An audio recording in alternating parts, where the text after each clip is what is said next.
When disaster strikes. It's a very interesting topic indeed.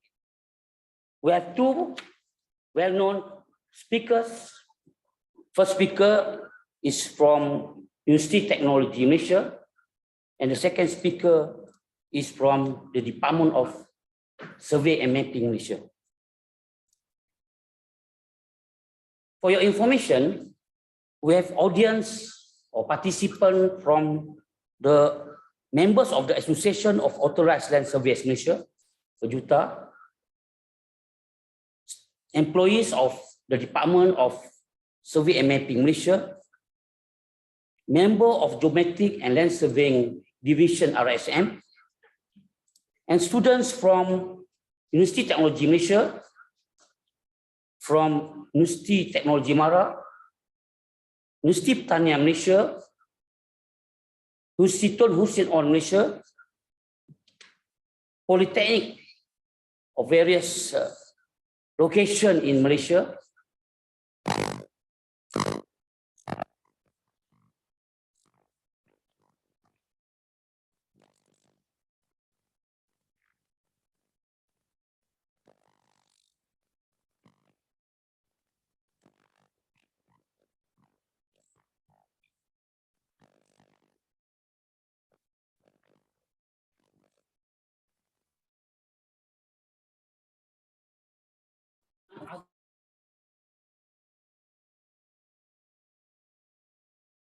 Technology Malaysia.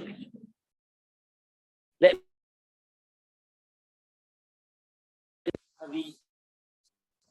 bin Abdul bin Razak Biodata.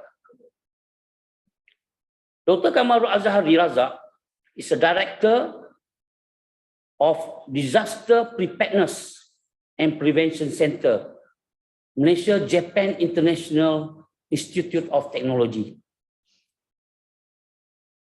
University Technology Malaysia, based in Kuala Lumpur. We have the main campus in Skudai, Johor. Dr. Kamarul Azhari is a leading person in this field.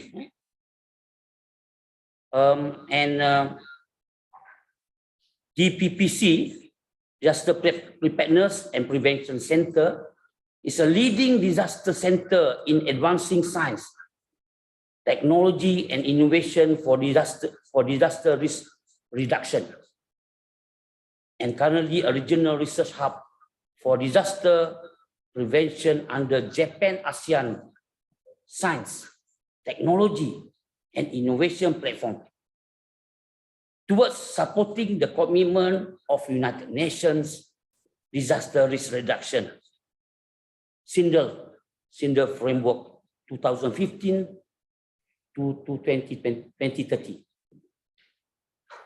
Dr. Kamarul Azhari received his PhD from Utrecht University, Faculty of Geosciences, the Netherlands, with cooperation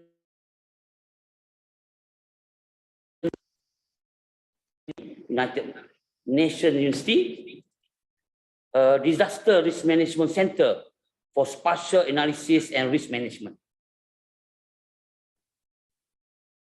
He was the International Visiting Researcher of Disaster Prevention Research Institute, Kyoto University, and ASEAN Disaster Reduction Center, Kobe, Japan. He's currently a member of Climate Change and Disaster Risk Reduction Group Global Young Academy based in Germany. He's also the member of the Technical Committee of ASEAN Civil Engineering Coordinating Council. Transdisciplinary approach for building societal resilience to disaster based in Japan.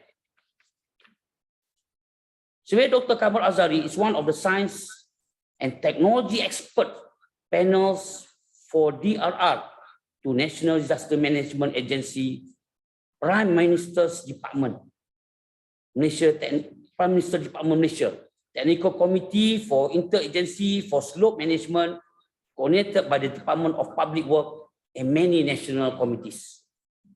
His interest is on the multi-hazard risk assessment, urban resilience, climate change adaptation, sediment-induced disaster risk analysis, disaster informatics, modern Earth observation, and advanced geospatial technology, community-led disaster risk management, and risk-informed development planning. He's currently the ex-officio member of Mercy Malaysia and supporting the idea of humanitarian action and sustainable development missions. Dr. Kamar Azhari has been involved in many consultation and research projects. UNDP, for example, UNDP, JICA, UK Economic and Social Research Council, Global Challenges Research Fund towards mainstream DRR and advancing risk-informed sustainable development. He has published many research and technical articles at international, regional, and national levels, and currently active promoting a transdisciplinary approach for building resilient society in a changing environment. So I'm looking forward to Dr. Kamar Azhari presentation today. So without further ado, it's now my pleasure to call Surveyor Dr. Kamar Azhari Razak to deliver his speech. Over to you, Doctor.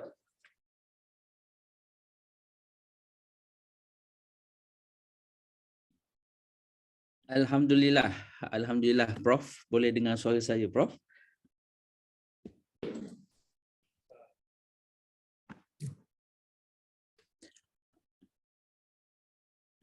Let me share my screen first. Alhamdulillah, Prof. Terima kasih Professor Razali for long introductory about myself. Let me share my screen first before we proceed.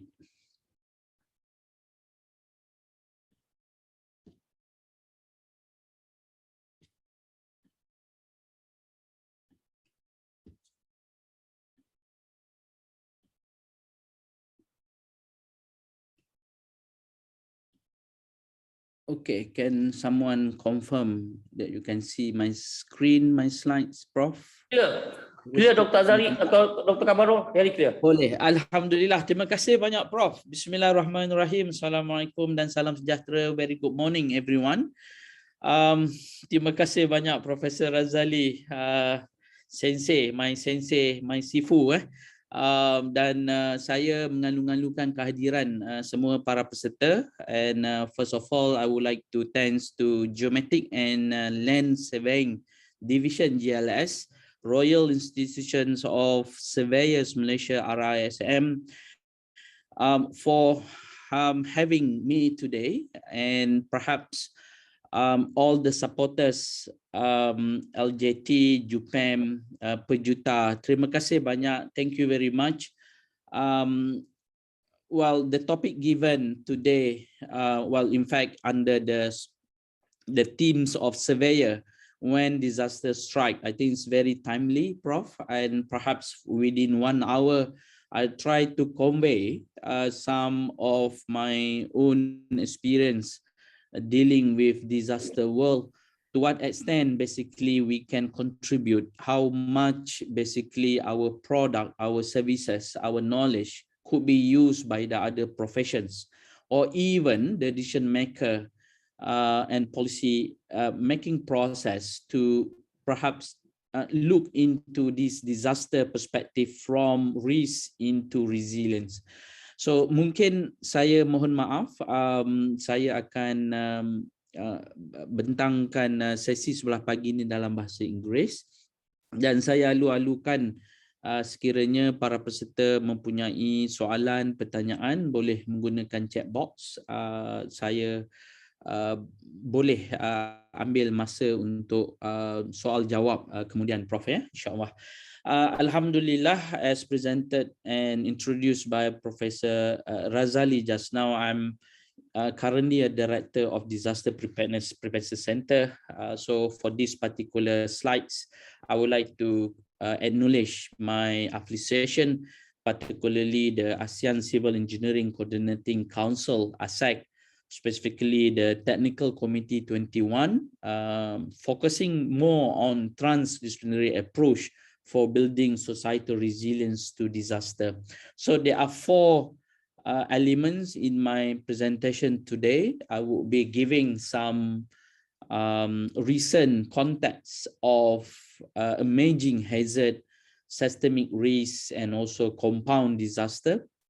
And I will be sharing pretty much the concept of transdisciplinary, how much we can use this TDA to strengthen our understanding and look into our contribution.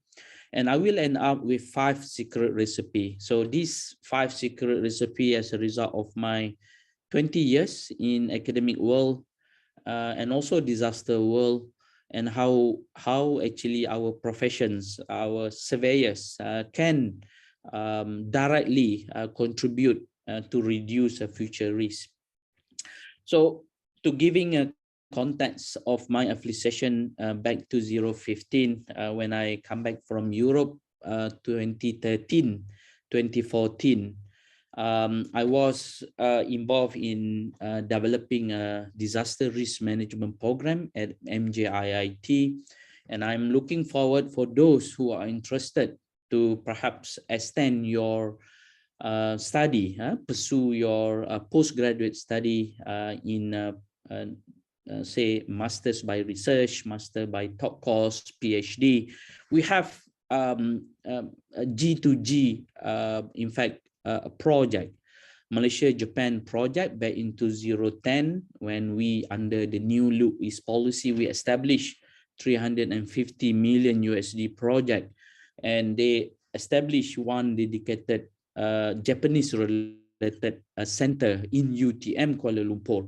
So we have been connecting to many, almost 30 Japanese university, and one of the themes is about disaster. So I think it's a perfect time today to promote this center. It's not just about UTM, it's about all sectors, yeah, whether you are attached to public government, whether you are from private sectors, whether you are coming from the academic world. So please leverage this government to government project, and they are looking to extend the project until 2030. So with that, we have a mission to be a leading disaster risk reduction and management institute in multi-hazard and climate change to strengthen community resilience. So we have 5 focus areas, and like it or not, whenever we talk about disaster, the spatial element, the temporal element, the coordinate, where we are, when, is always becoming a major issues and contributions, in fact. And I'm looking forward, for those who are interested, you can go to our website and contact me for further discussions, not only on the research academic collaborations, but also on the say practical solutions and services, yeah, with respect to disaster. So I would like to start my presentation by giving some questions. In fact, if you can carefully read the questions, where are we, how much values of our product, existing conventional traditional product, services and knowledge to support decision-making process in the disaster world.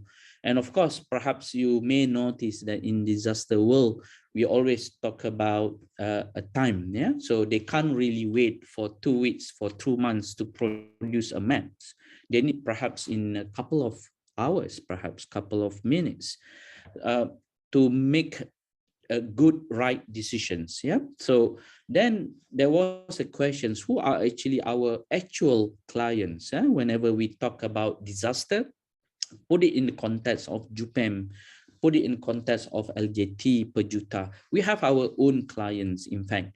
But most interesting one is in fact, would like to highlight today, in any disaster world, we always talking about people. People can be us, yeah? Can be our family members, our colleague, and perhaps the people who are living in the vulnerable area. So I make some questions to derive the context of today's sessions. It's not just about creating awareness, but I think it's good time for us to reflect actually how much our professions, put it in context of RISM, GLS in particular, how we can contribute beyond than our normal technical services. The last 20 years, perhaps 50 years, 100 years, the same maps, but with a little added values on the maps, we can give significant impact to disaster world. So I would like to focus my presentations today. Perhaps all the participants are coming from various sectors, governments, privates, academic world, practitioner, professional world. Please, I'm looking forward any comments and suggestions to how we can rejuvenate our professions. How we see disaster is not just a few days season, a few months season at the end of the year, but well, how actually we can reduce the impact, economic values, for example. And I'm not going to go in detail, but I think we have seen this report. So like it or not, the fact that the climate change is real and the impact is real. So we have to be prepared, and how actually our disaster managers, policymakers, those who are making decisions can use our input, can use our product to help them to make good decisions. So today, I think I would like to focus more on the climate-induced disaster, and we have seen a significant impact of this disaster. So we have reviewed our records in the past, and perhaps I think JUPEM did pretty well in terms of compiling, managing historical records in terms of the spatial data in the past, but we have seen the trends are increasing. And not only the numbers, but also those who are affected. If you compare to 2014 floods with 2021 floods in Malaysia, there are significant improvements. I mean, numbers, those who are involved in the human losses and also economic losses.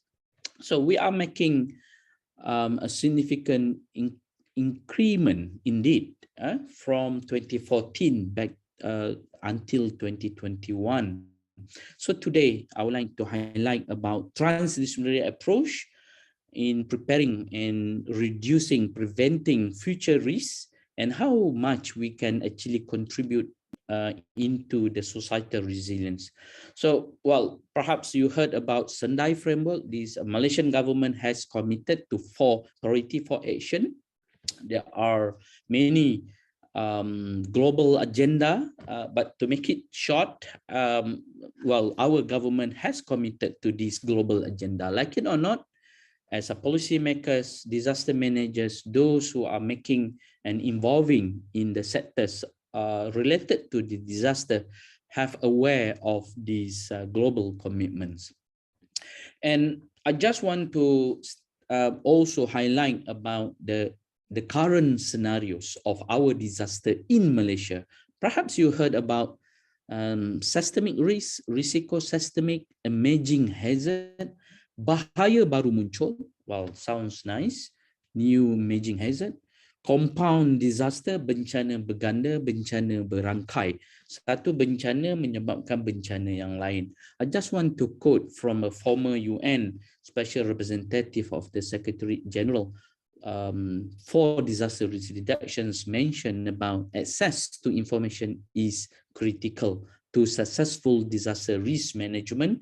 You cannot manage what you cannot measure. I think that's the most powerful uniqueness of our professions, given the fact that we can provide data based on the measurements. We can provide data not based on assumptions. So given the fact that we have this X, Y, and Z, by looking at the figure on the left, you see there's a list of hazard, natural hazard, and collide with any element at risk, you can discuss within the context of disaster risk. And of course, from the mountain, from the hilly side, from the riverine, you have seen significant number of disaster. Right from Sabah, for example, in the Mount Kinabalu, we have seen back in 2015 earthquakes.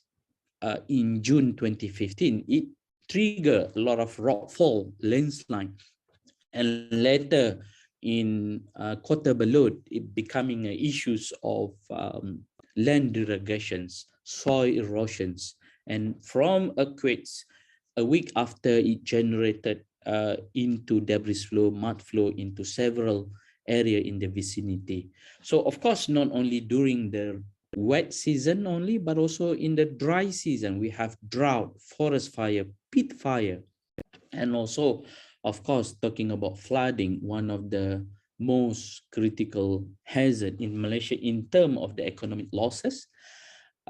We have seen also these monsoon flooding, riverine flooding, dam-related floods, flash flood, coastal flooding. In any part, it can be also in the city, in the rural area. So from the mountains to the riverine, flood plain, you can move to the coastal region, or in the say in the island setting. We have seen this coastal erosion, sea level rise, saltwater intrusions, high tide phenomena, storm surge, and typhoon. So these some of the names of the hazard, but perhaps if you look into this context and put it in the context of our professions, where we provide based on this consistent structured surveying process, we can help our disaster managers to make right decisions. So I just gave an example of Kota Belud, Mount Kinabalu just now. Look at on the left side, there's a special base, spatial temporal base. We are talking about mapping, analysis, monitoring, early warning. All these factors, phases, stages are required X, Y, and Z. Or in fact, they can also interested on T values, the temporal. And if you expand from 4D, 5D, 6D, even they look into the pattern of the movement, 7D, 7-dimensional, you can understand the behavior of this process pretty well. So from the mountain, highland, hill slope, water catchment, riverine, floodplain, as I mentioned, not only in the rural setting, cities area, coastal, island, maritime environment with 600,000 square kilometer maritime environment in Malaysia, we are significantly exposed to the future climate-related disaster. So come back to this context of our discussions today.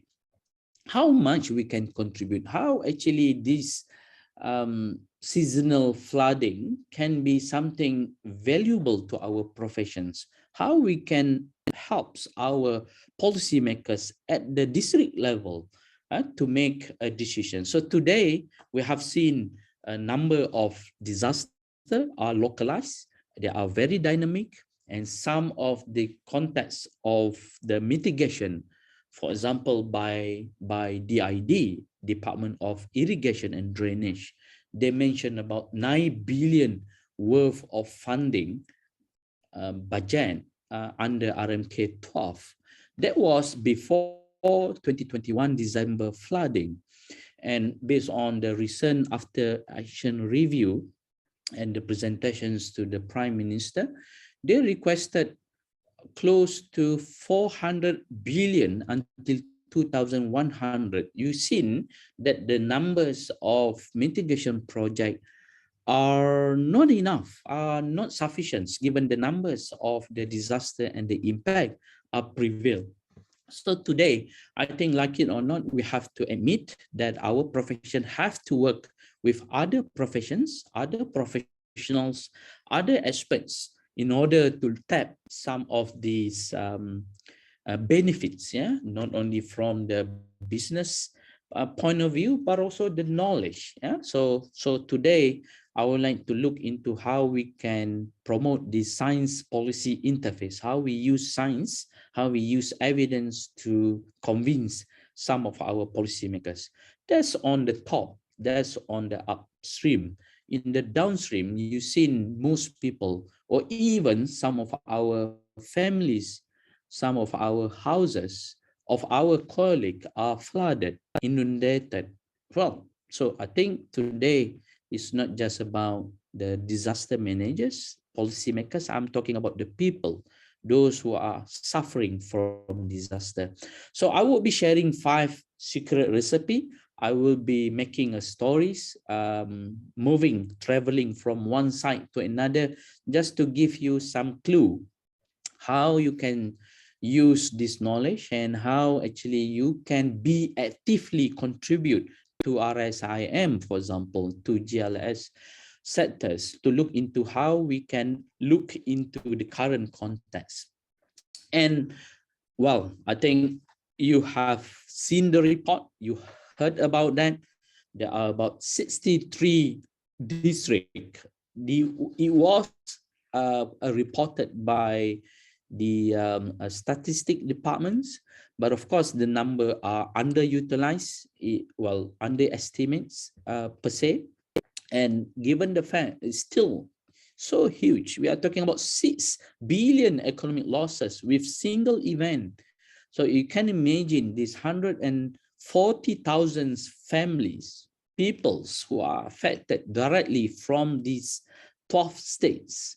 And in Selangor alone, it's reported more than 3 billion economic losses. In Hulu Langat catchments, they are talking about close to 3 billion worth of funding required to do these flood mitigation. So today I'm happy to be highlighted some of the context of the presentations, and given the fact that this GLS Speakers Hub by another colleague will be also addressing from the mandate from the technological point of view. But have a look at recent disaster. It's not just about flooding, technically speaking. It's also about typhoon-induced, dam-related, sediment-related disaster. It's so complex. One single event, extreme weather event, it triggers a lot of multi-hazards, disaster, compound disaster. So from the upstreams to the downstreams.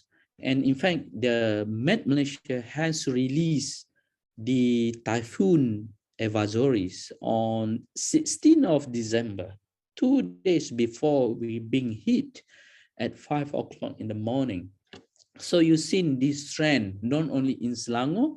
I was in Bentong Kara and have seen the water also inundated 70 kilometers in the downstream in Mentakap.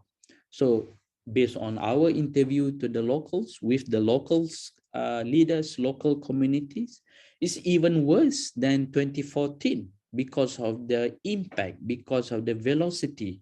So I believe if you look into the current context and put it into our professions, into our knowledge, um, talking about spatial, talking about temporal, talking about geospatial, well, we can definitely contribute a lot, not only what we have done in the past, but what we're supposed to do in the next couple of days. On the left side, that was a report. I was involved in the JICA NADMA project on disaster risk reductions to look into the local capacity of our governments, of our state and district council, how basically they can handle these compound disaster. So moving from emerging new hazard into systemic risk and multi-challenges, I think we need a new method, principles, practicals, and perhaps unique recipe to handle and explore these better solutions. Yeah, is of course it's a cost effective. And in the middle, there was a 12 years records of the typhoon induced. You see, of course, we are not typhoons countries, but the tail of the typhoons, because of the climate change, it increased the magnitudes and frequency of this typhoon. So even though it's a 1,200 kilometer away from the tail, but you can see in September, November 2017 to Penang Island. I will talk about that, talking about Typhoon Doksuri, as you can see on the right side. So these numbers of disaster, new type of emerging hazard and systemic risk are becoming something interesting to explore professionally and to look into the best solutions indeed.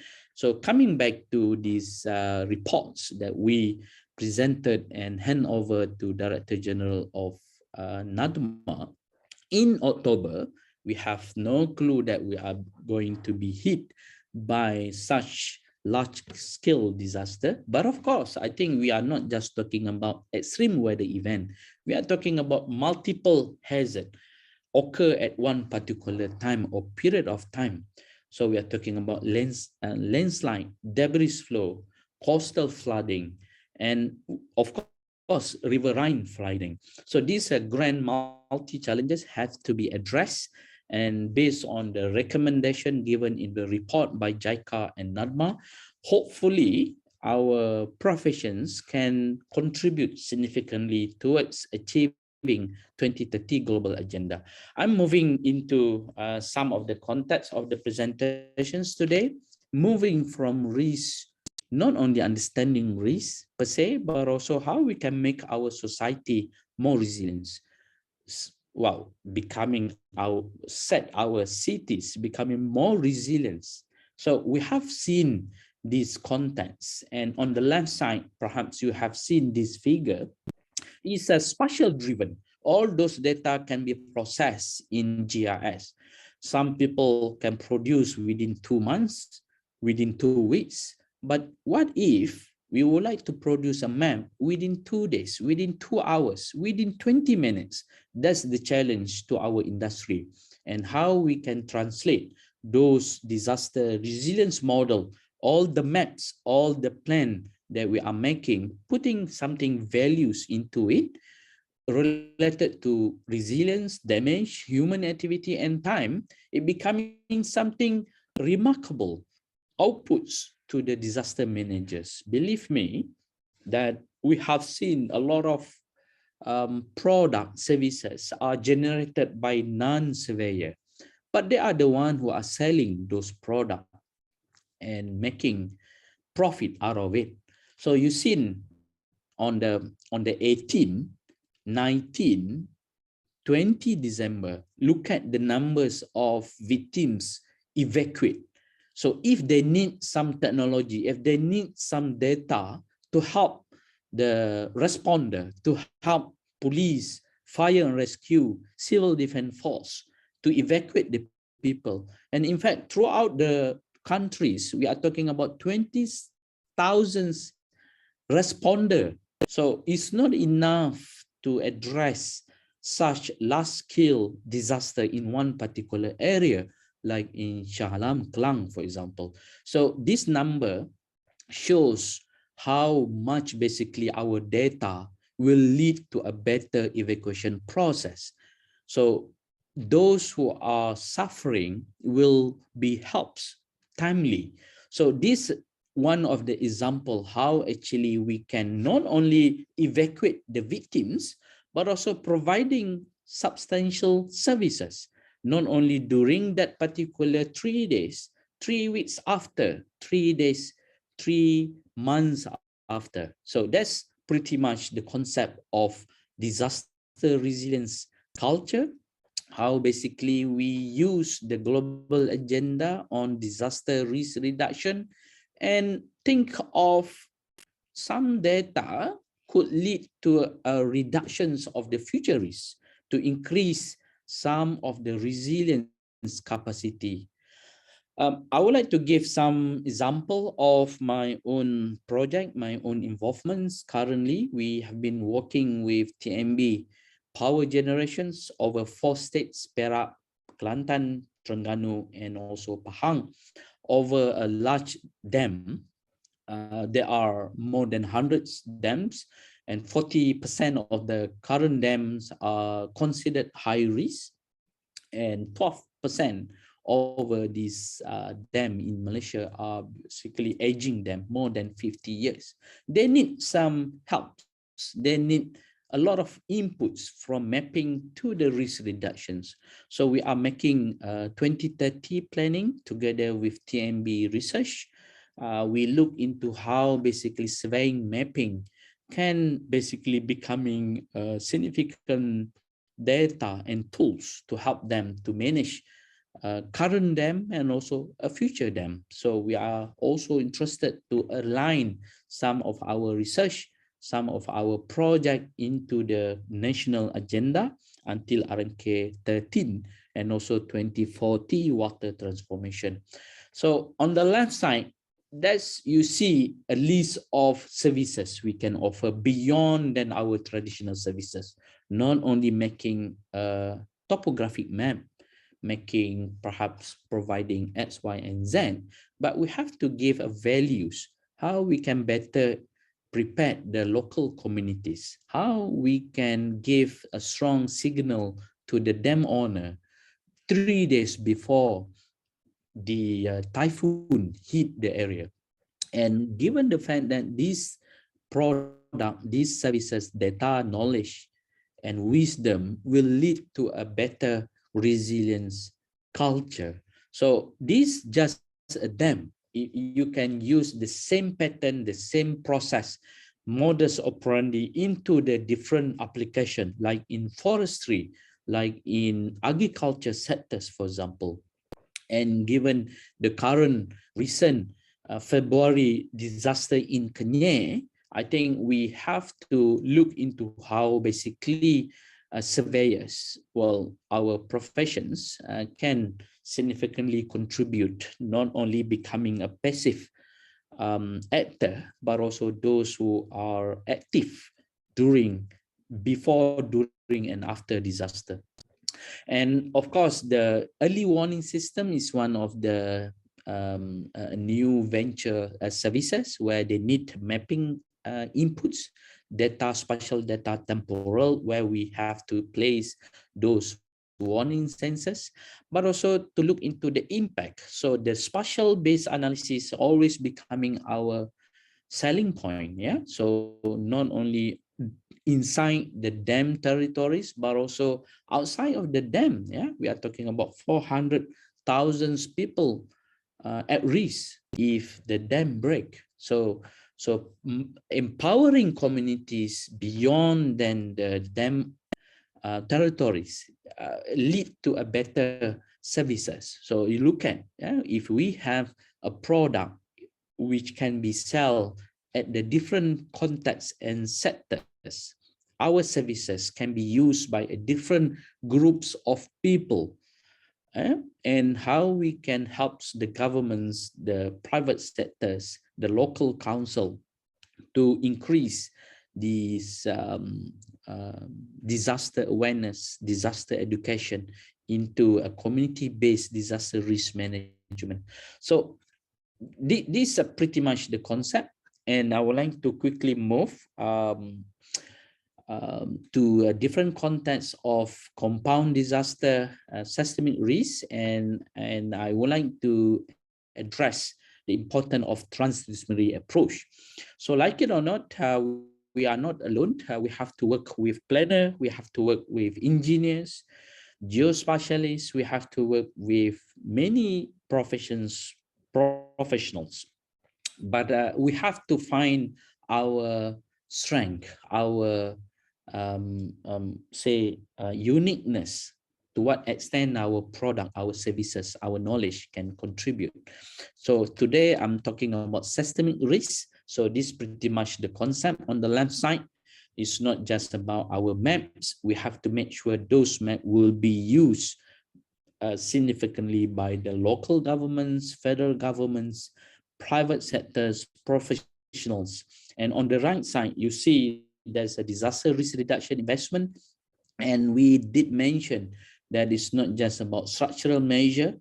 We are also interested on non-structural measures. So working with early warning, social capital enhancements program, I think we can rejuvenate our professions, not only based on the traditional. That's how the setting and the look like of transdisciplinary approach. Maybe you heard about that many times, but once again, I would like to promote this scientific knowledge-based decision making. So one of the most valuable data into this process is derived from our professions. So like it or not, we can help into a different cycle before, during, and after. It can be also used at different contexts. I'm not going to go in detail, but you can have these slides later on from the organizer to read more on the TDA. We have been promoting about 5 years. We learned from Japan that we are not just interested on creating knowledge, but also to look into how we can implement, how the solution-oriented knowledge can help to solve the complex problem, which cannot be solved by a single discipline. So I think disaster is one of the brilliant sectors to test out how basically resilience of our professions indeed. And I would like to give some context of the presentations today, not only during response, but also during the post disaster recovery process.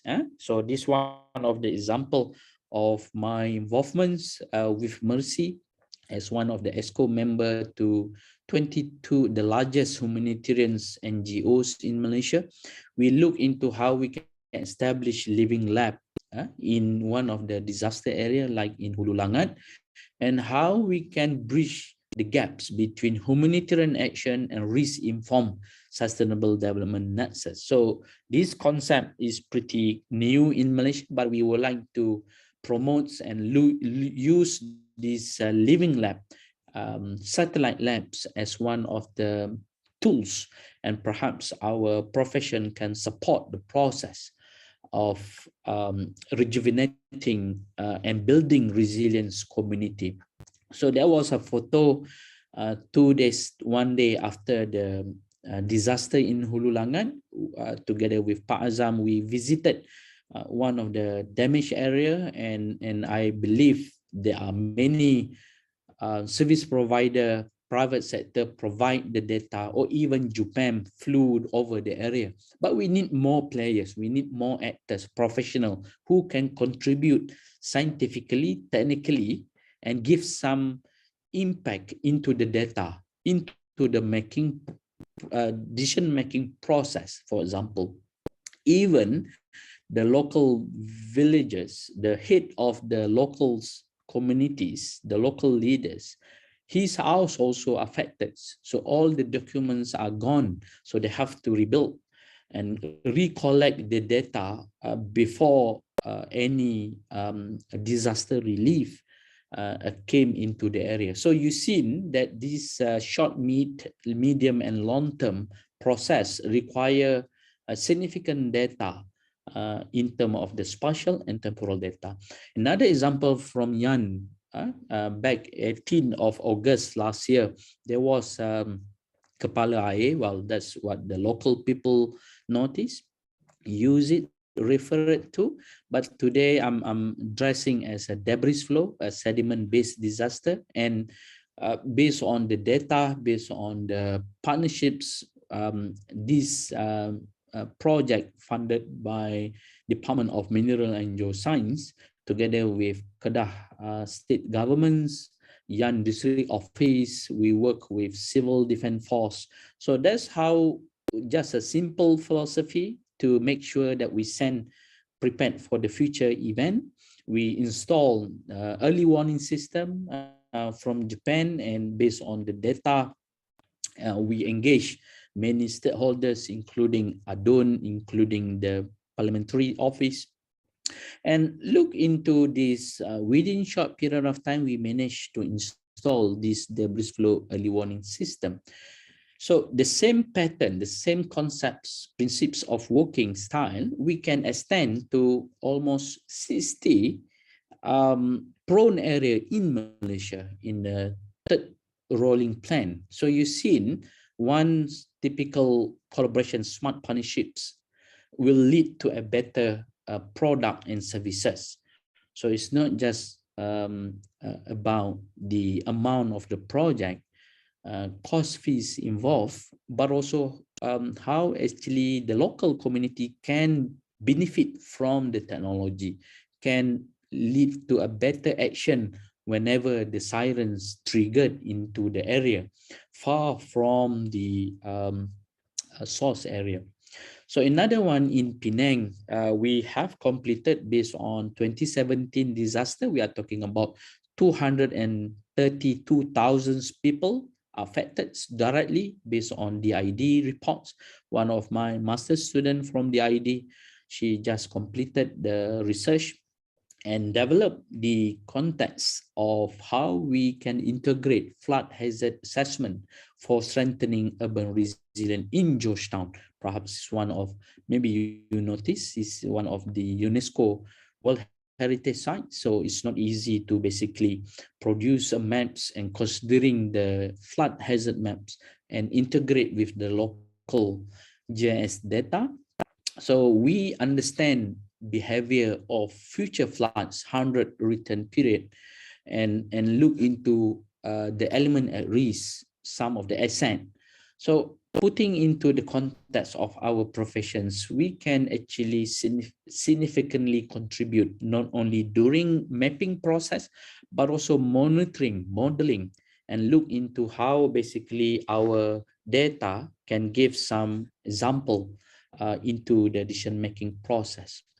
So this product later on will be based on the different scale of the maps, of the working scale. We can zoom in, look into some of the district, some of the street and roads, heritage sites, and look into how we can design the evacuation center, evacuation roads. Look at how from a simple silly data, it can help to rejuvenate our professions, our services, and give a huge impact, given that Georgetown is one of the UNESCO World Heritage Site in Malaysia. From Penang, look at our maritime environment. That's on the left side is from these the Coast Guard. Back in 2020, look into our numbers of populations, those people who are in the tourism industry, and how these 561 islands, not only the maritime, but also the people, the asset, the infrastructure can be protected, how basically disaster can be seen from different sectors, not only on land, on air, but also in the maritime. So this is one of the example on the current project with Salford University together with Sri Lanka, Pakistan, Malaysia, and UK. We developed a free open source system for decision-making process. We tested in Selangor, and now we are in the process of upscaling the process, how we can revitalize the data or evidence-based decision-making for local actions. So the concept of this data from the Transcend project will be well replicated into the different state and district. So not only the data, but also the technical assessments are very important in the disaster world. We have to know the subject matter. We have to be knowledgeable into some of the disaster type, the process, the impact, so that we can have a better communication and better networking, and how we can sell our data, our services to the decision-making groups in the green box on the left side. You've seen here that the big Earth data analytic and management's becoming something interesting to highlight. Our recent project and presented to MOSTI lead to some positive reactions, how the current project can lead the big data analytic platforms that we develop in Selangor can be expanded into the other region and district. So localizations, I'm going to go the last part of the presentations today. Today, I think I would like to use the themes of today, how to rejuvenate geospatial industry, to what extent our profession can support risk-informed sustainable development. Perhaps you heard about that many times, SDG, sustainable developments, but if we carefully map and look into to what extent our services, our product, and our engagement can lead to a better decisions.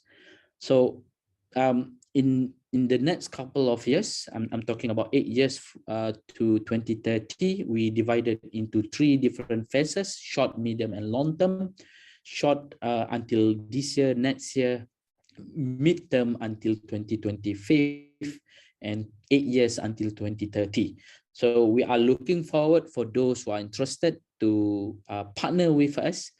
Ideally, we would like to give some values into the data, into the knowledge, into the information that they are previously used, and how they can make a good and right decisions at the right time. So that's why it's very important to strengthen state government, local government, given the fact that most of the disasters are localized, very dynamic, require a quick, rapid decision-making process. So if we can focus our next 8 years journey on disaster risk reduction, disaster risk management, and disaster resilience, I think we can rejuvenate our professions. It's something valuable. It require very professional services, and those technical data are coming from the right professions. So another example of our initiative, a part of Kelantan, Selangor, Sabah, Malacca, but also we work recently with Penang State, how we help the Penang State, particularly the Penang State Disaster Management Office, the third states after Selangor and Kelantan that have dedicated unit for disaster office. So we help them, and we shown these 8 simple steps from JICA, from Japan, how basically they can develop a local DRR strategies and plan. So if you put it in context of 8 steps and into the spatial and temporal data, I think we can contribute significantly into the process of preparing the maps, producing the plans, and also helping into the decision-making process. On the left side, you've seen there's the reports, well, the guideline, the document released by Plan Malaysia. And in the middle, you've seen these maps coming from the National Physical Plan for 2021-2025. It shows many areas in Malaysia are basically characterized by a different type of disaster. So if we can improve the process of producing those maps, I think we can enhance the quality of decision making right before the disaster take place. 20 years, perhaps 2 years, 12 years before the disaster take place, we can look into the land use development, land use process, or even right at the monsoon season, how basically quality of the geospatial information, as mentioned by United Nations Office in 2017, they are mentioned about the quality of geospatial information can be seen from a different context of accuracy, validity, times to produce, the completeness, the correctness. I think we have to look into these contexts. And on the right side, you see these another services, another source of the business per se, or knowledge-driven sectors where we can sell our product, our services at the different level of development planning, which require a different set of maps and plan. So this is something interesting to explore in the next couple of years. And I was giving some recommendations to many many stakeholders, including the Chief Minister of Selangor, the Minister in charge of disaster in Malaysia, to look into these key recommendations in terms of the risk governance, risk assessment, risk communication, risk investments, and also risk to resilience. So I hope that the presentations today will lead to formulations of dedicated unit groups, subject matter experts, dedicated sectors under RISM, GLS in particular, to look into how basically we can contribute, how much basically the quality of our geospatial information can be enhanced, can be used timely. So I'm going to be shared the last part of the sessions today, 5 secret recipe as explained from the various data, various case study. 5 area, I think the surveyors, those who in the field of surveying, we are connected locally. We are pretty much very good at the local level. So I think we can transform significantly given the fact our localizations inputs will help into the process, understanding, mapping, and assessing local disaster risk. Second, about the local network, we know many stakeholders at the local level. I think if we can leverage those network and making into different contexts, preparing for the future risk, future disaster in that particular district, sub-district, in that particular states, we can slowly get the trust and build the the knowledge which can be translated into something useful. And of course, number 3, empowering local knowledge. I think by doing surveying at the local level, we know where are the high say in terms of the topographic map, we know the inundated area where the high contour will lead to a better context of the sessions of the analysis. And number 4, I'm talking about local risk communication. We can rejuvenate our surveying related product at the local level, and how we can better disseminate those maps, those informations in the map, and information into action, so we can rejuvenate this context. And perhaps last but not least, promoting transdisciplinary approach for disaster risk reduction and resilience. I think I come to the last part, what was happening in December over 12 major state, 63 district, not only in Selangor, Pahang, and Negeri Sembilan, but we have seen this climate-induced disaster create a large-scale disaster and provide, well, at least give us multi-challenge. I think, like it or not, we have to grab this opportunity to look into disaster from the positive view, how much basically we can contribute back to our society. And we have to reflect, review, and revise our mandate to look into how we can rejuvenate and re-strategize our action towards promoting or helping the governments to fulfill 2030 global plan, but also to look into how we can reduce future risks at our locality, our houses, our people in the surrounding. So by doing so, we can empower public, private, civil society, academia.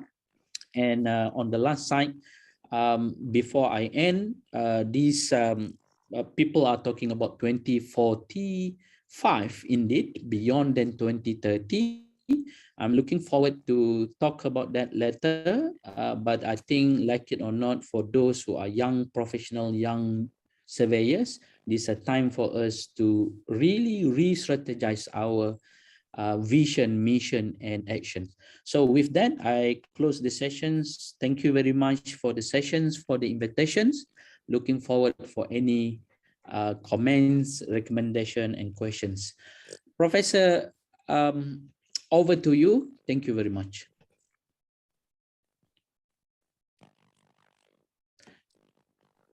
Prof, saya tak dengar. Prof Razali?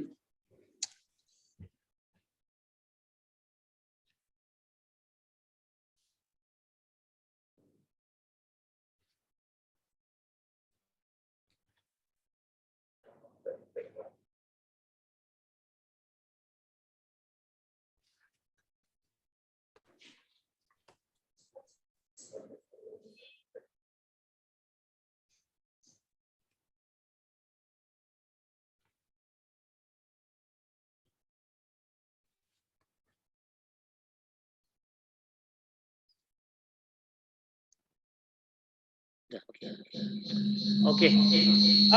Alhamdulillah. Boleh dengar, Prof. Kamu Azhari, very sorry ya.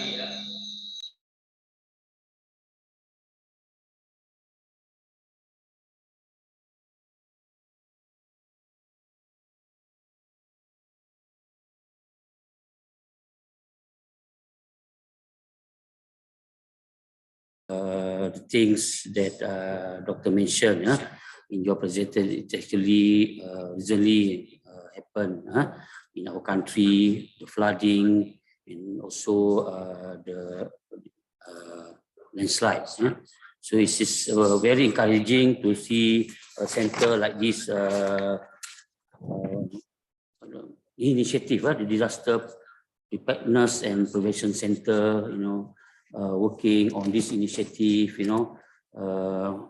terms of disaster risk reduction and resilience.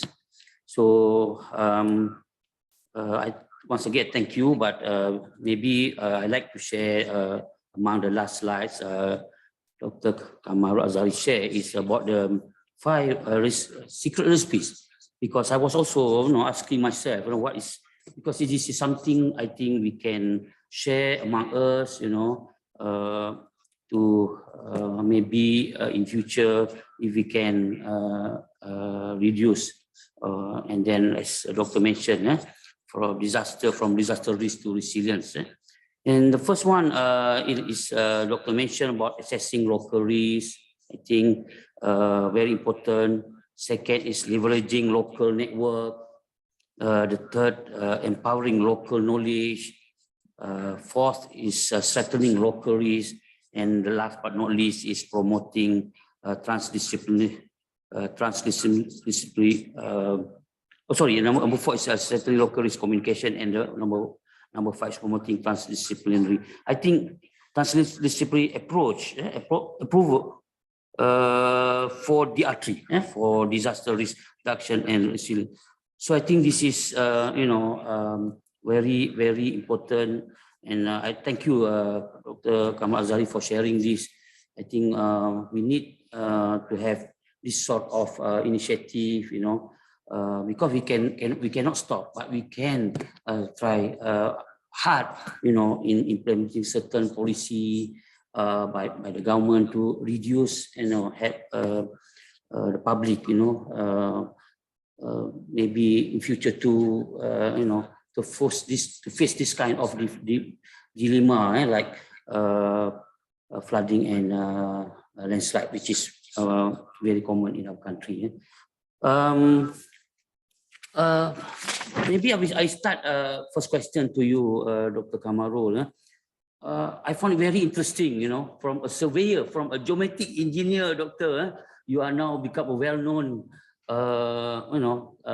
speaker on international platform, and of course, research work that you carry out. You share just now the project you have been doing, but it's interesting. How can, doctor, maybe we can increase our profession, our land surveyor or geometric engineers, to be like you. I mean, to maybe we can increase more of our operation, looking at this disaster, prevention aspect. Do you have any suggestion? Maybe because we have students from UTM, UITM, Polytech, JSTC. Maybe this is all our students looking for the ideas, and also maybe what the future hold for them, in terms of pursuing a career in geometric engineering. Doctor? Yes, Prof. Terima kasih banyak, Prof. I think, well, it's a short questions, but maybe require long-term commitments indeed. But to make it short, well, we have to invest into future generations. We have to invest into the future human capital per se. So if you like to rejuvenate our industry, we have to start right from us, from those who are actively contribute to our professions now. We have many platforms. As I mentioned, I'm part of the IEM right now as incorporated members. I'm also involved directly in Institute of Geology Malaysia. I think they need us. They need our knowledge. But I don't really see how best our professions sell our product, our services. So by taking into that portions, I think we have to have a dedicated unit, either under our well, I'm not sure, maybe RISM can be a perfect platforms. I've seen in the past, like 20 years ago, many surveyors are taking a geoscience related topic. They learn about geology. They learn about the land form process. But I have not seen such curriculums in Malaysia. Well, of course, we go to the field, collect the data, but we have no clue that the data actually belong to landslide, belong to one of the major flood plain area. So we have to give some input values into our data. Then we can, well, technically we can sell our product, our services, not only to our common client, but also those who are interested on looking at secondary data by giving into added value data. So yes, I think those who are coming from university today, I'm happy to be connected feel free to contact us. You can leverage perhaps those who are interested in the disaster world. You can start by taking example or a study research topic related to the disaster, collecting data, analyzing data in the disaster related area, and perhaps look into how your outputs can be used by the local stakeholders. So I think we can start slowly on that, building up our confidence level, increasing a number of subject matter experts in this particular field. But at the meantime, the top managements, the per juta, say LJT, there are many elements in many sectors, many organizations in our industry can come together. So that's why I promote transdisciplinary approach today, because we are pretty good into our business, our industry right now, but we tend to forget that there are another new opportunity for us to venture. Prof, well, I hope that I address your questions. Yes, please, Prof. Thank you, Dr. Kamarul. I think you mentioned about research and academic collaboration earlier on during your presentation. So I hope the universities can consider, accept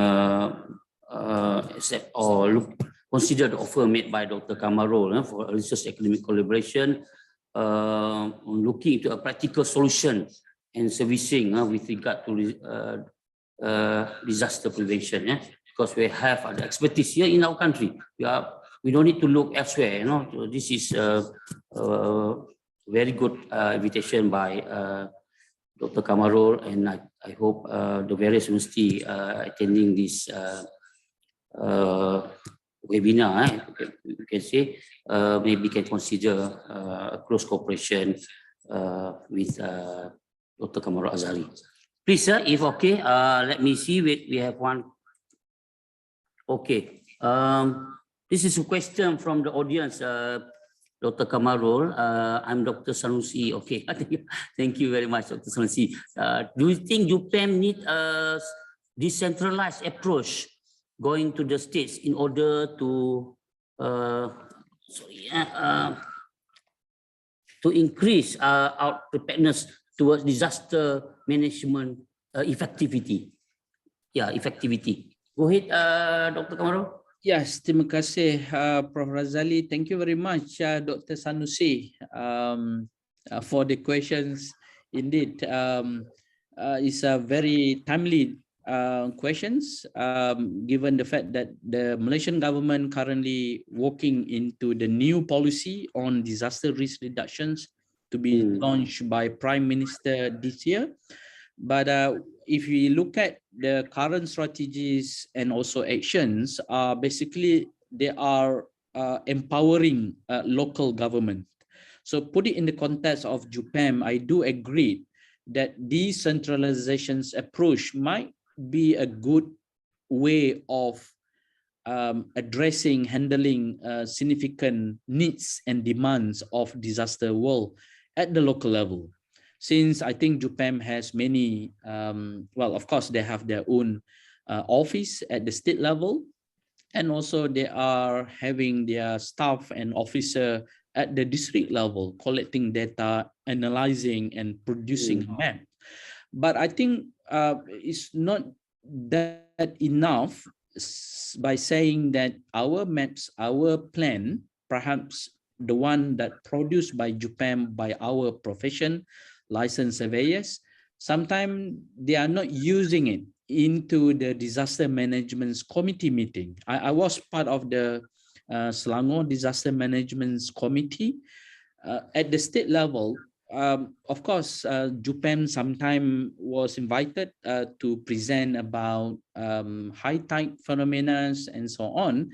But I think if we re-strategize our action by giving more values into our maps, so we guide them to make a decisions based on the spatial and temporal data that we that we have, we can significantly improve the states and local government into the preparedness.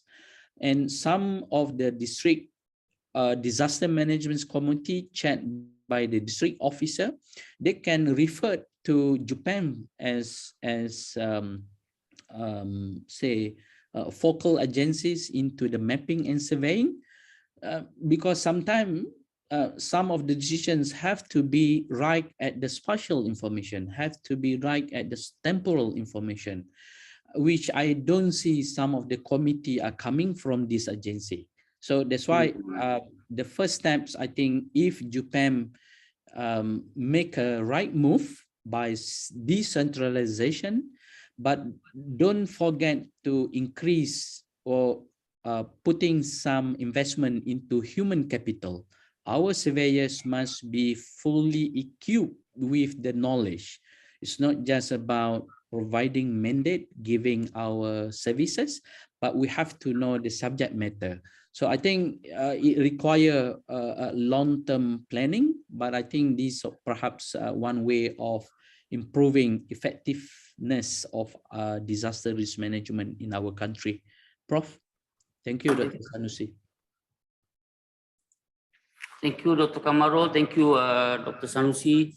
Please, if the participant have any other questions to pose to our speaker.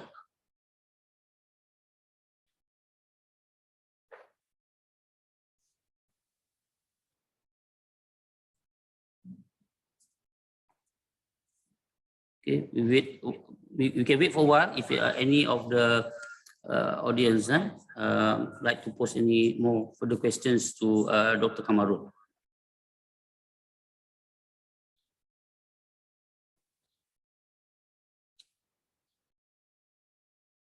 Okay, I think you know, if we are giving lecture, Dr. Kamarul, it means it's very loud and clear. It means you know, the audience they are the speech is very clear. I think this is informative and very knowledgeable presentation, Dr. Kamarul. I'm very you know, happy. One of the audience today to listen to your presentation. So this, as I mentioned, it's very close to our you know, mission, very close to this topic that we hope we not if something can be done or minimized, because of course this is a natural occurrence that we will not be able to stop totally. But as you mentioned, Doctor, if we study the risk and if we can reduce and based on the as you mentioned resilience. So I think that's about, I think, the question that we have for Dr. Kamarul Azhari. So I like to take this opportunity. Thank you so much, Dr. Kamarul. And hope to see you again for, you know, in other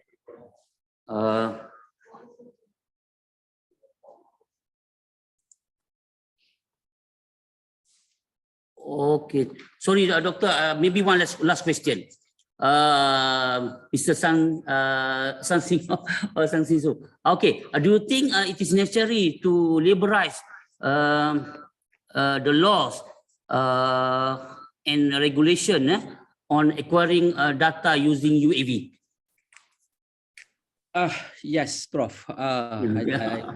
Almost to close the sessions, indeed.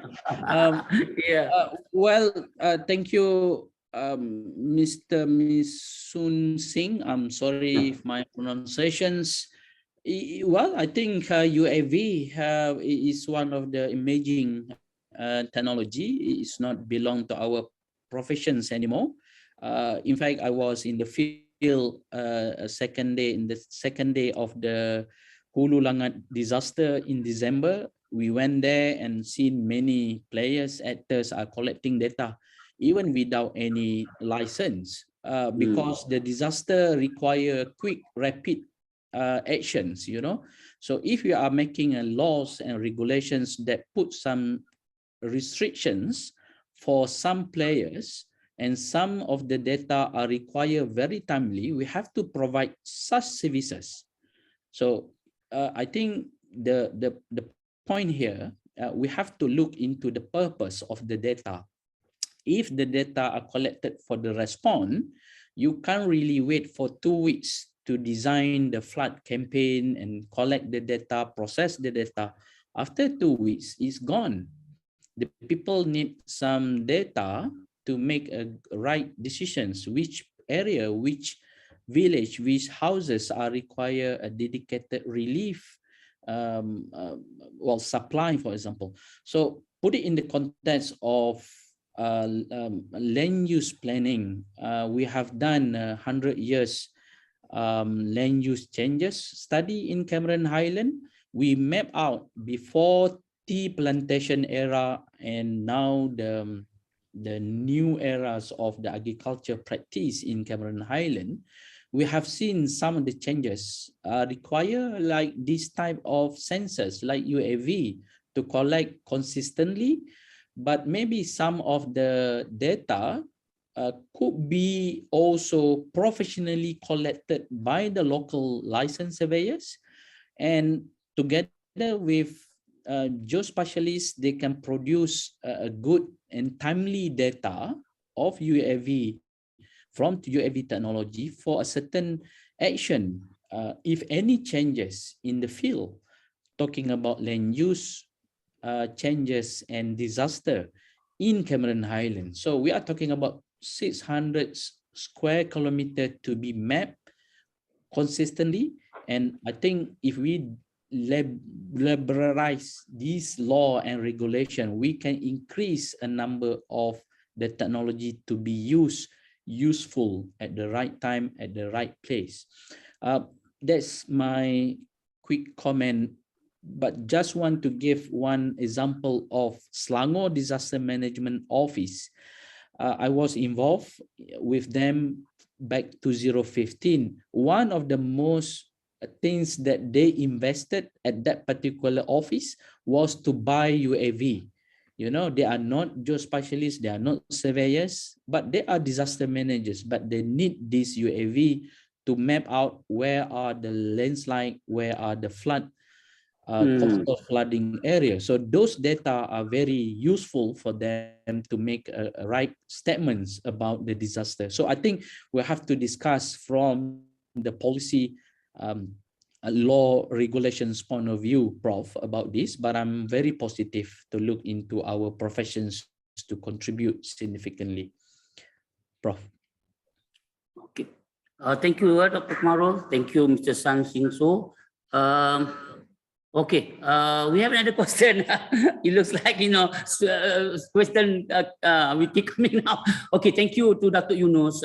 His question is, Dr. Yunus, from Dr. Yunus, is Indonesia is in much better position than us in managing disasters. You must study from them. And what is your comment, Dr. Kamarul? Thank you, Prof. Thank you, Dr. Yunus. Very short, I think it is incomparable. Malaysia and Japan in term, Malaysia and Indonesia in term of number of disaster, of course, because the numbers of the magnitude and impact of the disaster in Indonesia require a quick action, quick revolutions per se. So that's why they are far advanced than us, to be honest, either from technology, from the policy, from the technical assessment, data management, into decision-making process at the local level. But I think that's the dilemma, as mentioned by Prof, because we are the countries that not known to this large-scale disaster. So that's why some of the disaster came like 15, 20 years once. But we have to prepare for that one. Say 5th of June 2015, 30 seconds of shaking in Mount Kinabalu, it cost us 2.84 billion USD. Can you imagine that 2014 floods for 3 months of flooding, that cost us 3 billion ringgit Malaysia. And now now, back in December 2021, just a single extreme event, it cost us 6 billion worth of economic losses. That's underestimated, in fact. So look at the trend. If we don't move forward to prepare our nation, our agencies, our professions, equipped with a better technology and knowledge, we may tend to lose even more in the future. So that's why I think Indonesia have rejuvenates their disaster wall by investing at the right sectors. They have their own one map policy. I think that's one of the most brilliant actions taken at the national level. So that's one of the simple area where we can embark on to look into. That's why I promote this transdisciplinary approach, how we can sell our product and negotiate with other professions to use our product in their decisions. Otherwise, we just tell that our product are very accurate, very good, but nobody care about it. So that's the process, require a lot of strategies. I think Indonesia leaders are taking this advantage by addressing some needs and demands of the other professions so that they can give value to our product and services. So in short, Dr. Yunus, I'm looking forward, but of course, Indonesia's partners are preparing for the worst, so do we, and we have to make sure that our agencies, our stakeholders, and our actors can look into better solutions and strategies, in the sense that we do have our capacities, capabilities, but we need another push to make sure all the product services becoming more useful at the negotiation table. Thank you, Prof.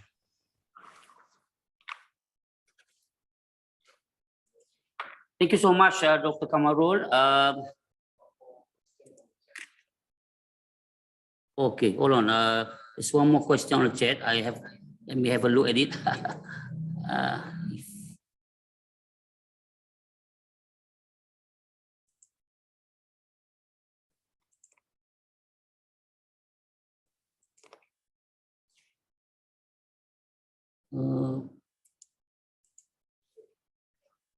Cannot find it, question.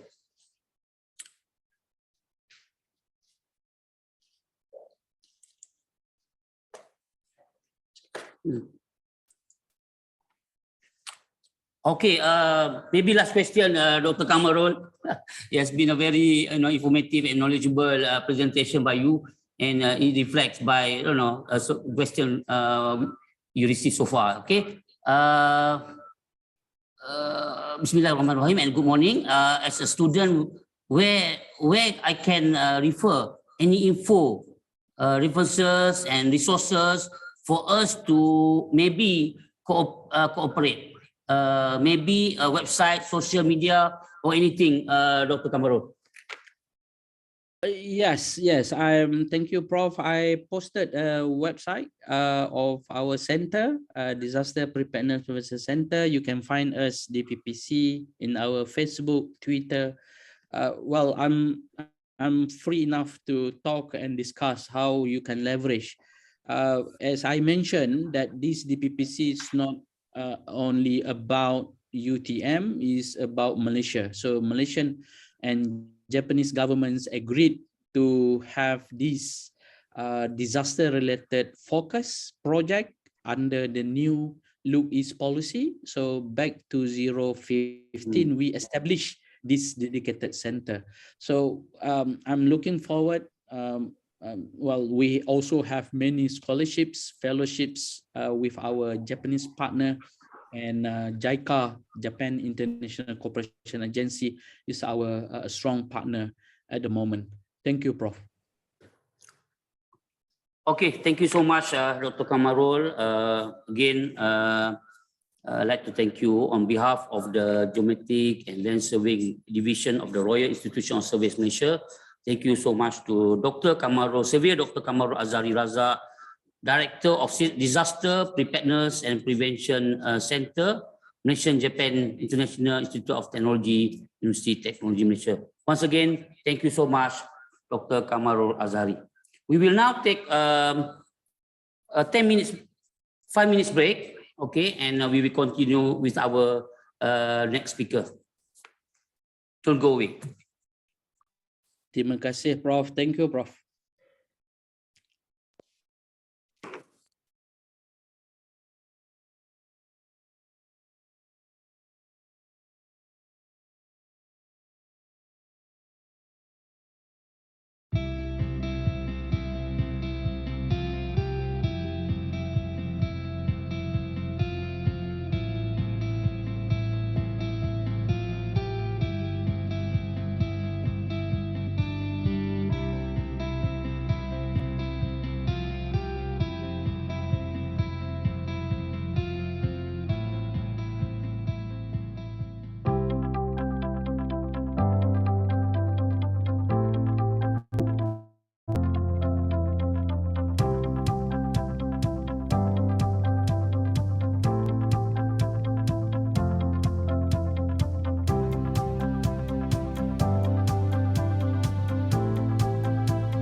Welcome back to GLS Speakers Hub 2022 with the theme Surveyors When Disaster Strikes.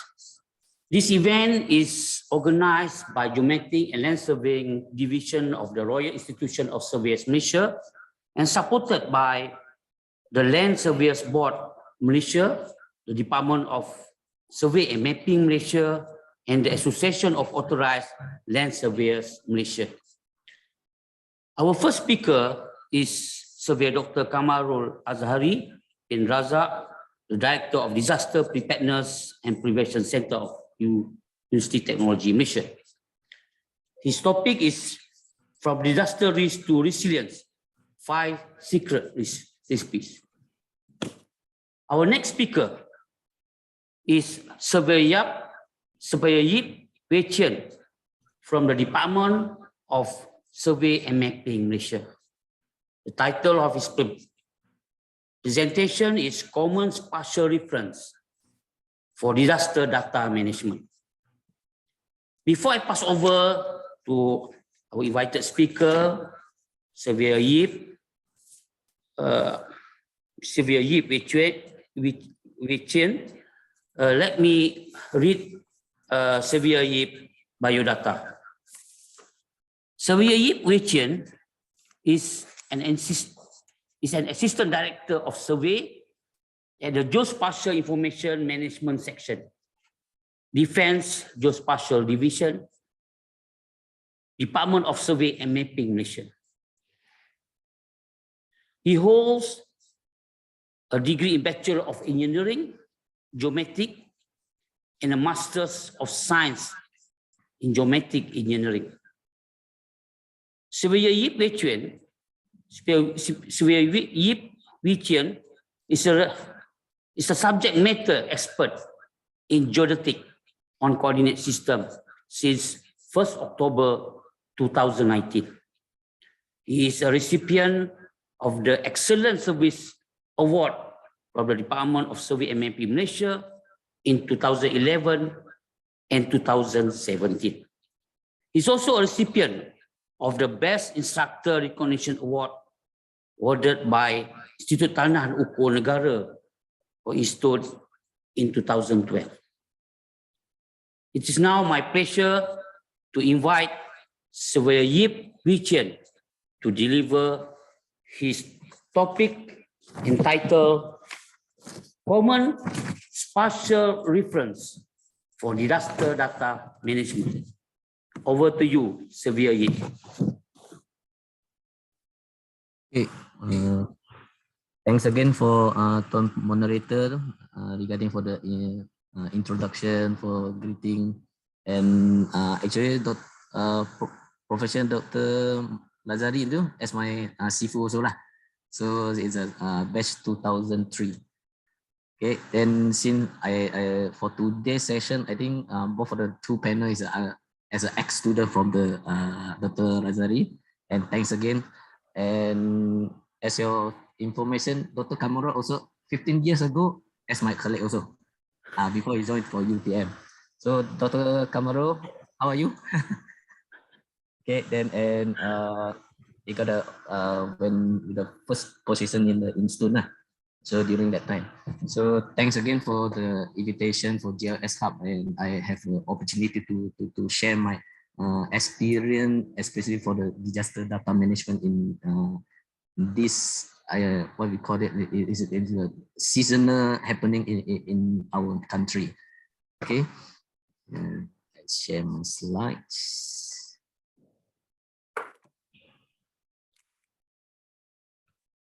Is it the old? Can you see my slide right? Okay. Yes. So, Yep.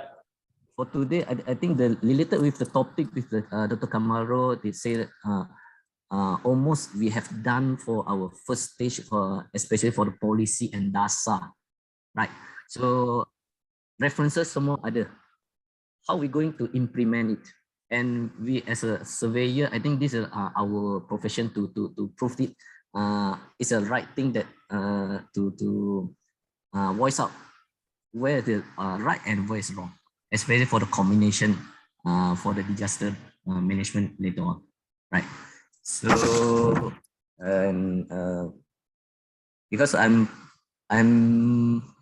my position in the Defense Geospatial Division, JUPEM. So I can say that I got the opportunity to involve most of the exercise in the nation level, linkage with the army, our MAF, armed forces, and when they have it and something, some call it exercise. So besar-besaran as a national wide involving most likely for the search and rescue purpose. And dalam between the 5 years, I got a few exercise that involved with in our division. So for this, that's why the spatial reference in the disaster data management for me personally, tak menyusahkan.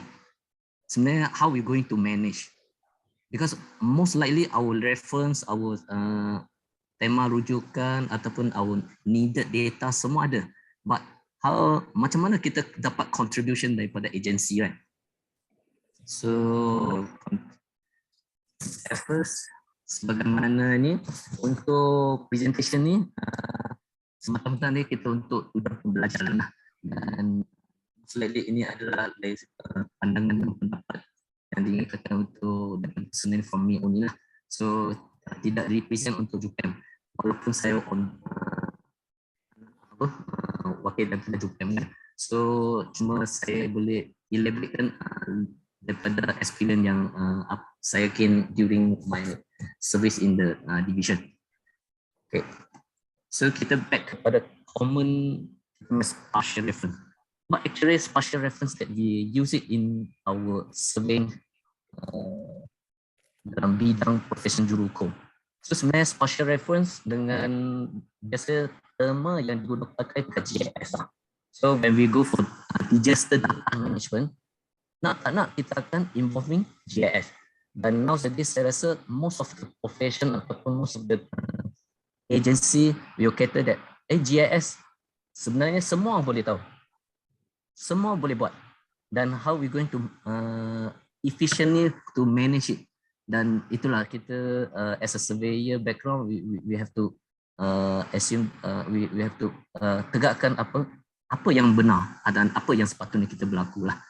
So dekat slide ini, so macam saya katakan untuk spatial reference tu sebenarnya dia nak describekan features tu ada located in the world dalam sistem apa.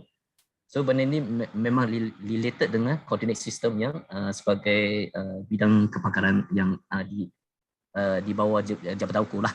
Okay, so saya rasa semua pun tahu kita nowadays most of the user using GPS navigation. So bagi as a layman, they know it, spatial reference or coordinate system in WGS 84 is a common tools or common spatial reference, they use it for navigation purpose. So kebiasaan mereka akan gunakan dalam latitude longitude lah. Especially nowadays kita nampak kad jemputan kenduri semua ada location, dan location tu dia letakkan untuk degree, minute, second, long, right? So sebenarnya instead of kita as a surveyor kita perlu tahu sebenarnya dia gunakan datum apa, dia merujuk kepada data frame mana. Dan benda ni sekiranya kita untuk purposely for navigation, memang dia orang tak ada not accurate that they need it, but it will describe sebenarnya di mana lokasi tu. Dan untuk hari ini saya akan sentuh berkenaan dengan spatial reference yang biasa kita akan jumpa dekat GIS platform lah. So as the screen showing, that saya ada highlightkan untuk well-known ID, WKID, who is involved for the GIS project. They will know it, 4326 WGS. So sebenarnya 4326 tu untuk mewakili kita punya data frame lah, we set it. And apa relation dengan kita punya web marketer. So sekarang kita user ramai, okay, dan most likely they reliable with the Google Earth. So Google Earth data frame dia gunakan datum web marketer, which is they can produce it in the 3D format. So we can say that semua benda ni kita common guna, cuma mungkin bukan bidang ni dia tak pergi study up deeply lah. Dan manakala atau kita boleh tuliskan dalam format WKT, well-known text. So the string that define all the necessary parameter of the coordinate system. So benda ni sebenarnya kita text it dekat jambatan ukur, kita akan namakan dia kita punya projection parameter lah. Okay, dan sebenarnya untuk text file tu dia akan membawakan kita punya TFW, kita punya PRJ tu untuk membawa data frame, the whole data set in the right position that we define it. Okay, dan sebagaimana yang kita biasa jumpa authority tu untuk WKID sebenarnya dia dah form up under European Veteran Surveyor Group, EPSG, ataupun yang boleh kata World Lead for the GIS Platform tu, ESRI tu memang dia dah recognisekan untuk dia punya authority tu lah. Dan how accurate dia punya parameter which is reliable ataupun berkaitan dengan jambatan hukumnya, kita yang sebagaimana tuan-tuan yang dipahamkan GTM 2000. So sebenarnya any data yang kita dapat daripada jambatan hukum tu semua kita dah gunakan GTM 2000.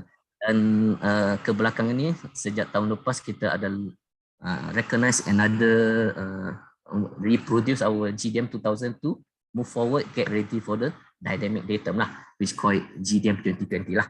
Okay. So bila kita sentuh pasal berkenaan dengan spatial reference, we will secara tidak langsung kita akan related dengan kita punya komponen yang utama adalah kita punya datum, which is the position of the spheroid relative in the center of the earth.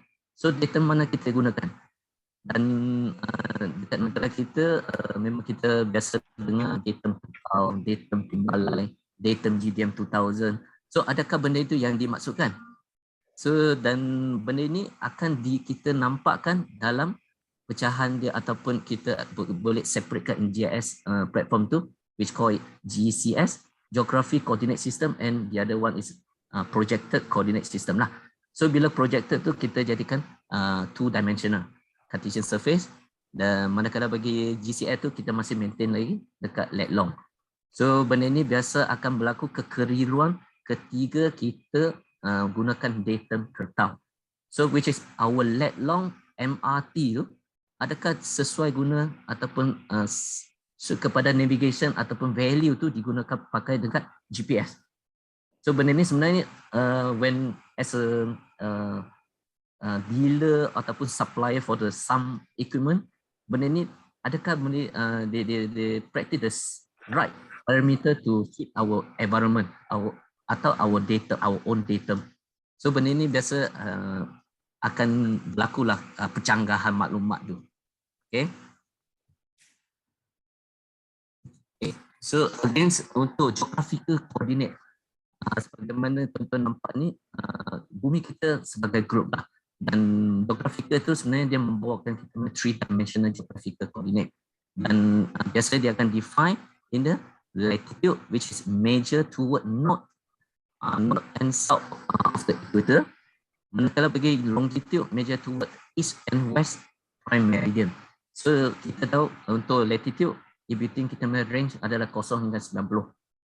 Ada utara, ada selatan. Manakala bagi longitude 0 hingga 180 timur, 0 sampai 180 barat. So sebenarnya satu circle up 360 darjah lah.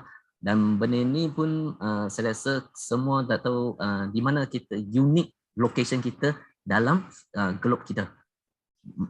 Dan satu lagi elemen di mana kita punya height tu depending kita punya height reference yang kita rujukkan.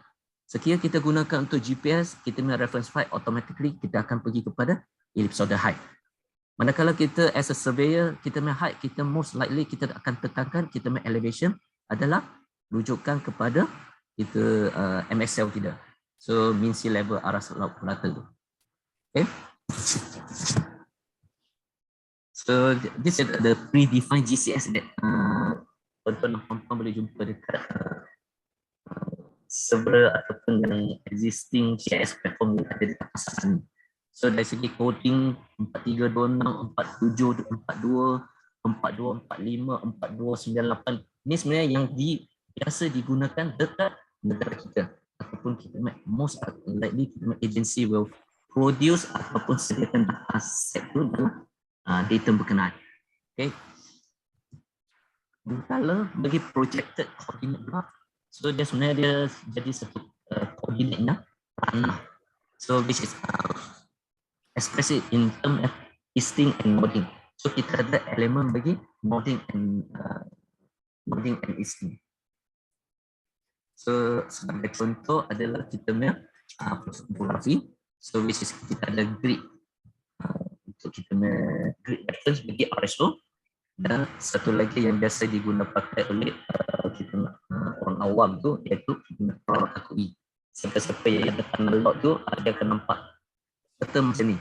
So peran akui ni sebenarnya dia representkan satu projected coordinate. Misal dia akan describekan dalam elemen easting dengan nodding, utara dan timur. So when we go for GIS platform, kita akan jumpakan PCS atau Projected Coordinate System, which is kita ada Pintau, kita ada Timbalai, kita ada GTM 2000 bagi Semenanjung dengan Sabah Sarawak. So dari segi kod bagi KID kita boleh find out in several ataupun kita most like in the GIS platform in the market. Okay, ada contoh nak pakaikan Info ke, nak pakaikan QGIS ke, ArcGIS ke. So benda sebenarnya dia akan dah standardized kan. Dan dari segi parameter yang diguna pakai, I'm not say it's the same, it's a similar with the parameter in the JUPEP. Okay. So untuk slide seterusnya ini adalah saya bagi satu gambar aja sebagai summary bagi sistem rujukan di Malaysia. Okay, yang disenaraikan berdasarkan kepada coordinate reference frame kita. Data dan elemen ellipsoid yang berkaitan dengan GCS juga. Okay. Sebagai contoh, dulu kita ada MRT yang disebut-sebutkan, kita ada merujuk kepada datum kertang. So which is the semi-major flattening element yang akan berkait rapat dekat kita punya parameter in GCS. Okay. Manakala bagi Sabah Sarawak ada BT 68, kita gunakan Timbalai. Dan kita ada jaringan GPS station kita WGS. Untuk Sabah Sarawak East Malaysia kita ada EMGSM 97 dan disusuli dengan MAS station GTM 2000. So which is our GTM 2000 dah bermula ataupun perasmian pelancaran tu pada sejak tahun 2003. Tetapi sehingga hari ini masih ada agensi yang maintain dekat datum kertang. So they are not populate ataupun migrate all the data source dia pergi kepada the latest data frame yang di-publish ataupun diguna pakai dekat jam berlaku. So benda ni akan jadikan satu management ataupun kita when we go for the data management later on integrated with other agency, iaitu yang first concern yang kita kena tengok lah. Okay. So diikuti dengan MyTKNet. So dekat sini MyTKNet mungkin tuan-tuan tengok ni untuk data GIS sebenarnya kita just pegangkan untuk kita reference frame ataupun epoch kita pada bila masa. So dekat sini yang saya letakkan satu tambahan kotak tu GDM 2020 tu sebab sebenarnya perkeliling ini baru di-publish pada tahun lepas Oktober. Dan penggunaannya sebenarnya kita nak bagi alert kepada user di luar daripada jam telco bahawa Japan sebenarnya we are ready to move forward for the dynamic datum lah. Then is it ada data set, adakah dia perlu migrate? So benda ni kita akan ada sidang discussion untuk detail out benda ni. Okay. So ini just satu gambaran bagi keseluruhan sistem rujukan yang digunakan pakai di negara kita. Okay. So daripada sistem rujukan yang disenaraikan, kita akan nampakkan kita ada tempo ataupun provider period yang berbeza. Dulu kita ada datum kertang, dia producing topografi which called siri L7030.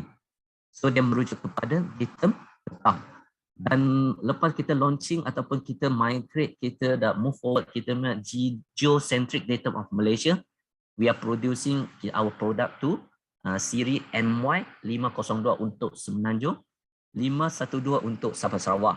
Okay, dekat sini as the slide showing.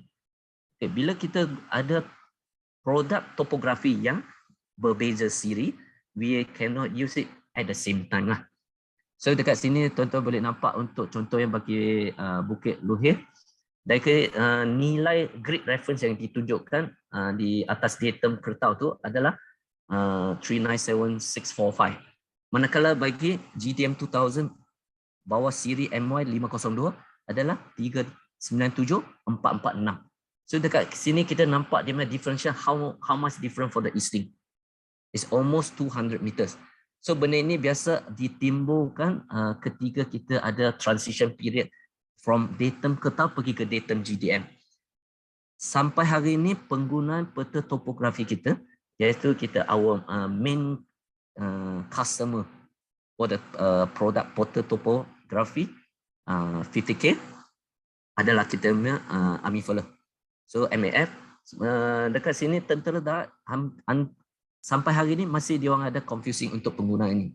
Dan how we going to promote and how we going to migrate, or adakah kita stop production for the L730 and migrate directly to MY. Tapi kita kena ingat related dengan dia sistem persenjateraan yang ada dekat MAF ataupun kita punya ATM. So adakah diorang get ready? Walaupun kita implementation pelancaran GTM 2000 tu dah almost 20 years. Okay, so ada yang sistem persenjateraan dengan kekangan untuk reliable pergi kepada OEM yang nak perlu masukkan parameter yang certain parameter untuk get the more accurate data lah. So benda ini yang dijadikan persoalan yang pergerakan kita nak pergi kepada satu era baru lah. So when we go for itu untuk pengguna publik fotografi. Dan ketiga kita nak buat untuk data management. Ini biasa akan berlaku.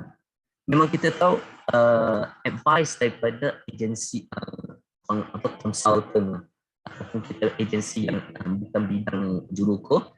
Okay, they're using most likely common spatial reference yang ada di pasaran, iaitu WGS 84, which is the WKID adalah 4326.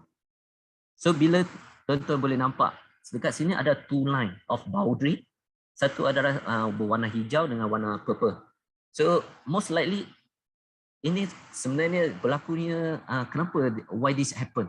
Kita dapat measuring in between dia punya data polygon pada tahun 2000 dengan 2010 tu boleh beza sampai 200 meter. Tapi 200 meter tu pada tahun 2000 dengan exactly the location for the reference kita pun ada perbezaan. So kadang-kadang agensi tu mungkin dari segi the right location ataupun dia orang lebih cater ataupun lebih minat dari segi polygon bukan duduk atas kedudukan sebenar, dia lebih berminat dengan maklumat yang disertakan, iaitu atribut dia sahaja. Dan adakah dia fit kita achieve tak kita punya objektif untuk GIS. Combination spatial and attribute tu dah orang kata dah lagi dia punya objektif lah. Dan kadang-kadang benda ni adakah wrong advice ataupun adakah kesilapan yang berlaku. Tapi sampai hari ni perkara ni masih ada lagi berlaku dekat untuk certain untuk agensi lah. Walaupun kita tuan-tuan pun sedia maklum kita ada pusat geospasial negara yang coordinate ataupun collaborate all the agencies kan. Tapi apa ya contoh sampel yang saya tunjuk ni, ini salah satu agensi yang dijumpai ketika the experiences last year pandemic started dah. Okay. Dan next question is why this happened? So sebagai contoh, kita ada datum kita ada datum GTM 2000. So when we force it in the GIS platform, automatically platform tu akan memberikan satu warning message detected GCS tu berbeza. operator perlu applykan data transformation dia. So di mana data transformation ni sebagai tuan-tuan yang sedia maklum, memang di manage ataupun dipegang oleh authorized by kita memang bahagian ukur geodetik atau ukur, dan tuan-tuan sebenarnya boleh dapatkan dia punya parameter tu dengan mengikut Atafi tu pun tak mahal, RM120 je.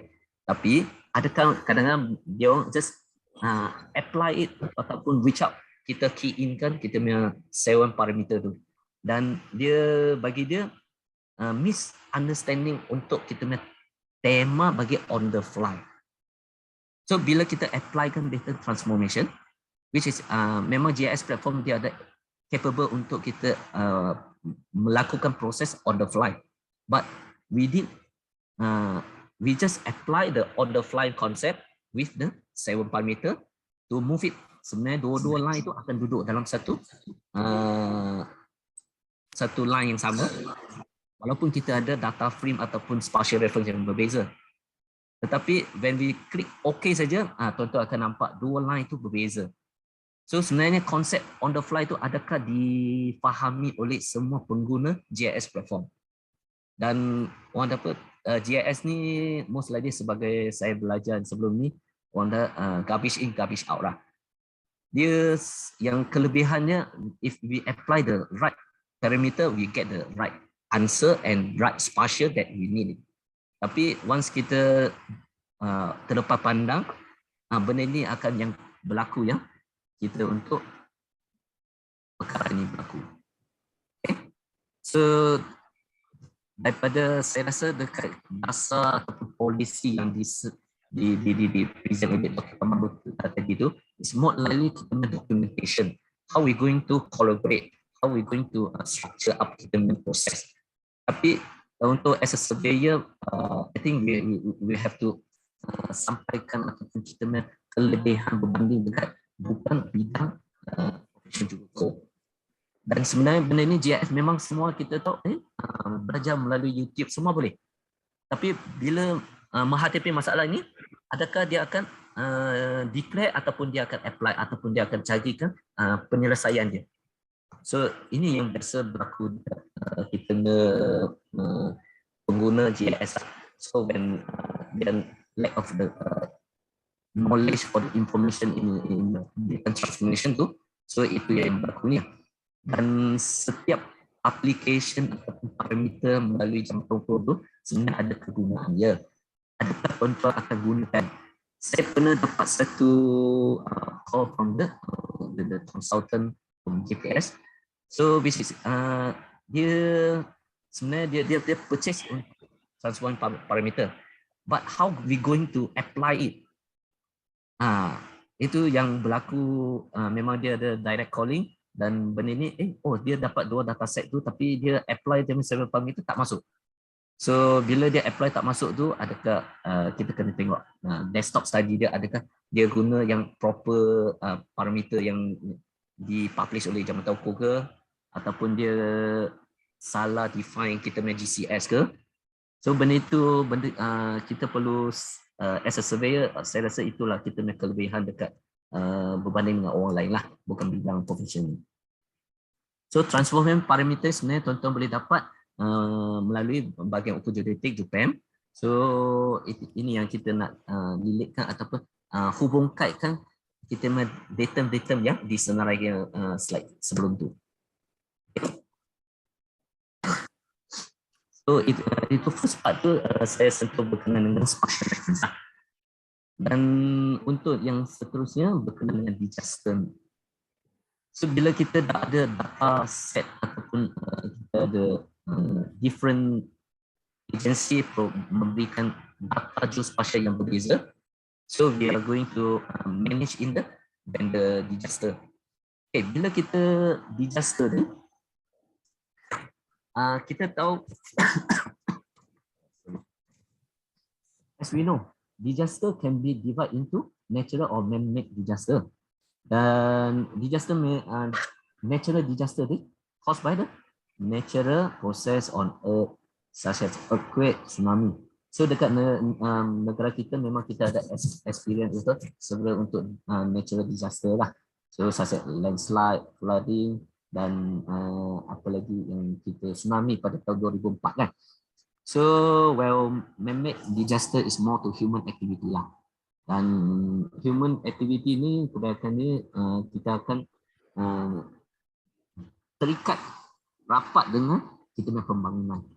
So adakah dia akan pergi dengan parallel, dan sebagaimana tuan-tuan yang sedia maklum ni, pada tahun Disember tahun lepas tu memang kita untuk negeri Selangor memang kita sort of flooding pada 18 hari bulan kan. So during that time tu memang kita kebiasaan kita akan cater untuk East Coast State. So tiap-tiap tahun kita dah cater out untuk Pantai Timur. Kita when kita dapat alami daripada GPS ataupun weather forecast tu, we will get ready for the PKOB. Tapi untuk tahun lepas we are sort for the disaster in the Selangor lah.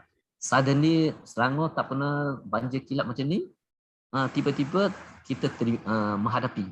So adakah our agency localized, honestly memang kita cater untuk Pantai Timur lah sebab hujung tahun kan.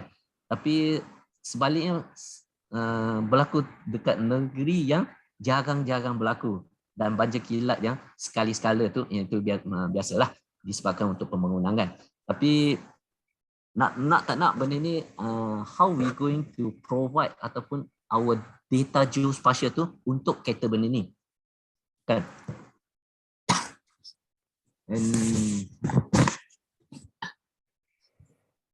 So kat sini sebagaimana yang saya highlightkan, okay, when a disaster strike, capability of multi-skill database and various level which require information and situation assessment tu, planning of relief and rescue operation is a big question mark. So ini kita tak ada kata nak persoalkan kita nak kaum agensi ke we are not ready. Tapi ini memang benda ini akan berlaku lah. Okay, so how ketersediaan data multi-skill database tu untuk kita figure out yang balik kepada disaster management cycle, which is bermula dengan kita punya preparedness, kita punya recovery, respond, dan diikuti dengan mitigation. So dengan ada historical ataupun pengalaman-pengalaman kejadian yang sebelum tu, kita akan jadikan satu study case ataupun untuk prevention the next will be happen. Right. So saya rasa benda ni jika untuk textual documentation dekat kita punya policy, any global punya policy untuk disaster management memang ada stakeholder. Tapi adakah responsibility take for all agency and ketersediaan data yang ada untuk kita build out our city yang penuh dengan prevention mitigation tu. Okay, so setiap kali every disaster tu adalah unik lah, and when respect to the event places, dan historical data tu will become kita satu prevention ataupun dia pattern tu, how is going on, and daripada faktor apa yang terjadi tu. Dan untuk kita base of the data ni, disaster specific product, hazard and risk map tu are not individually, dan kebanyakan kita punya agensi dekat around kita punya negara kita, most likely we are working silo lah. Same goes to saya rasa untuk kita punya agensi untuk PBT, adakah PBT negeri Selangor dengan PBT negeri Kelantan work together? Masing-masing ada experience, dan benda ni kita have to sit down and to gain a knowledge and the brainstorming to get the better prevention for the next ataupun kita punya persediaan data. Okay, so disaster management kat sini saya ada split up for 4 kategori, which is geospatial information play a major role in disaster management. Kita tak faham semua untuk kita visualize, kita planning, kita perlukan effectiveness data geospatial.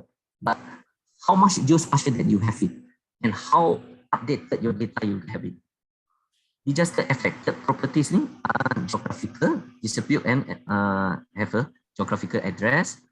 Disaster management is a complex process that require comprehensive structure, compatible, complete, relevant and accurate information to make the right decision. So daripada visualize data tu, kita tak boleh buat ada satu right decision lah untuk prevention yang next punya. Ataupun kita boleh populate, ataupun kita boleh jangkaan the worst scenario will be happen dengan increasing data macam ni. Okay, this information must be sourced from the various agency, dan dia kena ingat data ni kita bukan satu agensi saja dia boleh buat.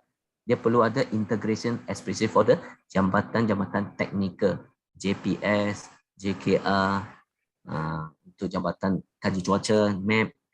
So agensi ini sebenarnya dia provide the prediction data, but how we going to interpolate in the GIS platform ataupun kita nak visualizekan benda itu, masa ni lah untuk kita bidang juruko, profession juruko, saya rasa kita boleh involve and tegakkan kita sampaikan kita ilmu tu kepada nation level. Okay, dan to utilize all the data, we need a comprehensive geoportal ataupun satu platform tu untuk providing a set of database element, integrated dynamic data and satellite imagery, non-spatial utility tools and decision making tools. So bila kita ada data, kita mesti ada satu platform yang untuk memainkan display all the data untuk purposely penyambaran yang seterusnya, dan at the end baru kita boleh dapat the decision making yang lebih comprehensive and effective lah secara keseluruhan dia. When we talk about the disaster management, so kita akan tertinggalkan untuk kita menciptakan. So kitaran disaster management ni as a story ni, kita ada bermula daripada preparedness, kita pergi kepada response, recovery and prevention or mitigation. So preparedness ni ada musim ataupun bukan disaster, musim disaster, apa yang kita boleh prepare. Okay, so the main focus for this phase ni adalah kita planning to how respond to a disaster. So benda ni kita perlu buatkan untuk satu emergency exercise ataupun training. So benda ni saya rasa dengan selama kita dengan polisi, dengan kita punya dasar yang sedia ada tu, preparedness ni we have to try run ataupun kita punya exercise and training. But untuk development and the implementation, di mana kekangan yang mungkin kita kekurangan yang kita hadapi, so benda ni kita kena buatkan test scenario lah. Dan sebagaimana yang tuan-tuan untuk JUPEM, memang dekat JUPEM ni kita dah ada publishkan untuk kita punya PTO, which is we are get ready our data geospatial to support especially in disaster management. So untuk test run kita almost 2 years kita play around the exercise, and during last 2 years tu kita test run adalah between our department only, dan maybe kita akan scale up benda ni dengan kerjasama dekat NACMA tu, will invited all the related agency to provide their comment, their data, ready data to especially for the disaster management lah. Next, untuk secondnya adalah berkenaan dengan respon. So respon, saya rasa bagi tuan-tuan untuk social media ataupun dekat iklan-iklan dekat berita sekarang ni, tuan-tuan mungkin ada perasan tak untuk alert alarming untuk JPS. So sebenarnya respon ni one of the inisiatif ataupun step up untuk JPS tu telah berjaya dipublishkan atau disebarkan dekat awam ni. Sebenarnya alarming ni around, terutama dekat lembangan-lembangan sungai utama, memang difitted dengan sensor untuk detected paras air pada ketika tu. Dan benda ini kita tak boleh predict sebenarnya air tu daripada dengan hujan ini kita kita dapatkan untuk dia estimation ataupun populatekan data affected sehingga mana. So secara modeling benda itu memang ada. Tapi how we going to publish? We can just publish for the responding during that time. So bila kita air hujan ataupun hujan dengan lebatnya turun pada sesuatu tempat, so dengan sensor yang working functionally, saya rasa benda ni dah memberikan satu alert system kepada penduduk civilian yang resident yang berduduk berdekatan dengan lembangan berkenaan. Dan modeling untuk predicted affected area tu, so dekat GPS memang dia ada dia DOR dia untuk macam mana dia next untuk apa bagi SOP untuk pergerakan ataupun emergency ataupun knowledge information yang kita nak share kepada public. Sebab once kita everything kita share up, same goes to the last December. Saya rasa 1 week before, Jambatan Meteorologi memang dah publishkan untuk jangkaan hujan lebat dekat area certain area lah, termasuklah yang berlaku dekat Selangor. Tapi sebenarnya as a civilian, hujan lebat ya. Apa lagi maklumat yang kita boleh dapat? So adakah benda ini kita visualisekan benda ini dalam model yang berkait rapat dengan implement ataupun kita lilit dengan kita punya faktor skill yang sepatutnya. Contoh kita perlu masukkan berapa air hujan isi padu dengan sekian ni akan affected area sampai sehingga mana. Dekat Jambatan Toko we have the data for prediction air pasang surut. Kita ada material. Daripada dua ni kita just without any factor kita sebenarnya boleh nak bagi satu gambaran. Tetapi how good your data ataupun how good your prediction.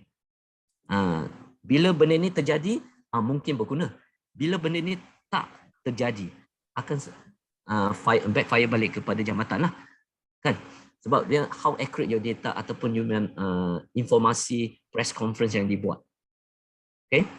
So, yang seterusnya berkenaan dengan kita punya recovery. When something happen, kita proses pemulihan take how long?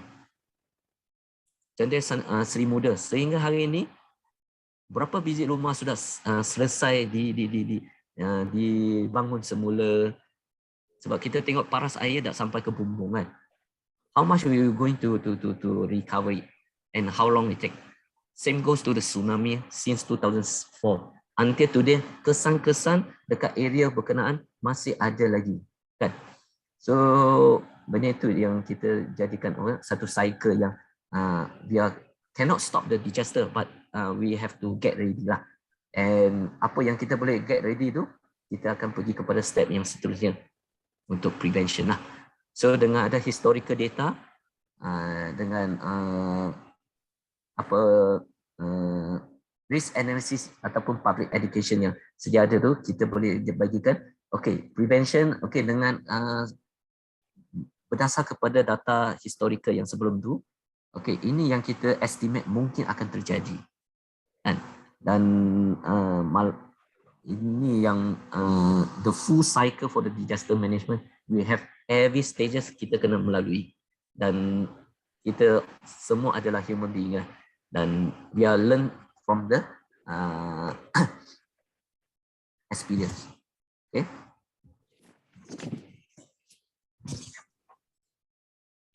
Okay.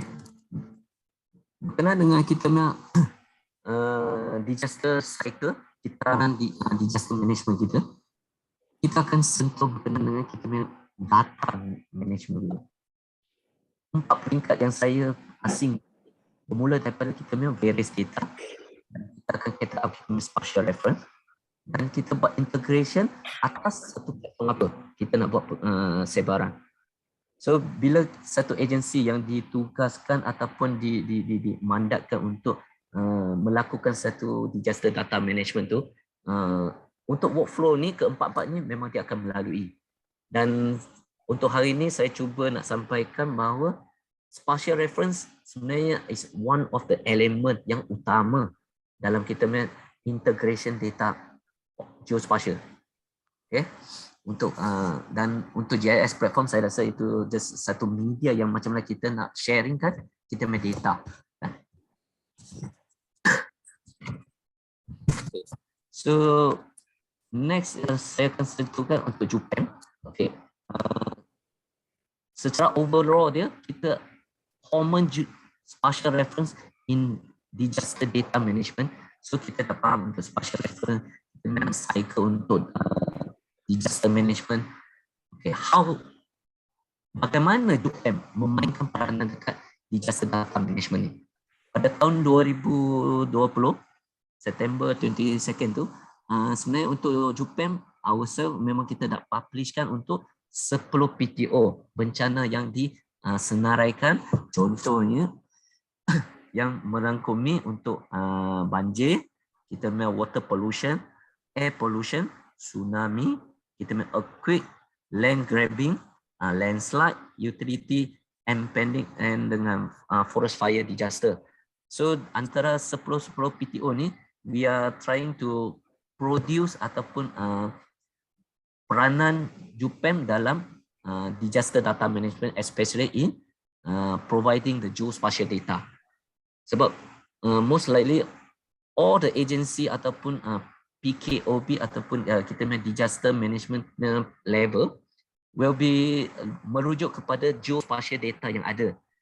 So sebagai contohnya, tonton sebenarnya dekat kita mampu memang ada provide satu cloud data.gov.my mampu. So memang dia akan provide, dia sediakan satu media untuk kita sharing each other geospatial ataupun maklumat. Tapi adakah how related dengan the usable data tu kepada sesuatu prediction ataupun sesuatu analisis? Dan benda ni macam saya katakan sebelum ni, we cannot work silo. Agensi jambatan antara jambatan teknikal have to sit down together lah. So masing-masing ada kepakaran masing-masing. Dan untuk JUPEM, untuk as a surveyor, we are proud with we going to manage. Tapi instead of we want to modeling the data, maybe we have to get the advice from the JPS ataupun map cuaca. So untuk internally bagi jambatan hukum memang kita dah test run untuk 2 years punya exercise. So benda ni dah test run untuk kita bersiap siagaan bagi provided geospatial data for the other agencies, especially in the disaster management. Okay. Okay. So bila akan persoalan yang ditimbulkan geospatial data yang terdapat dekat JUPEM.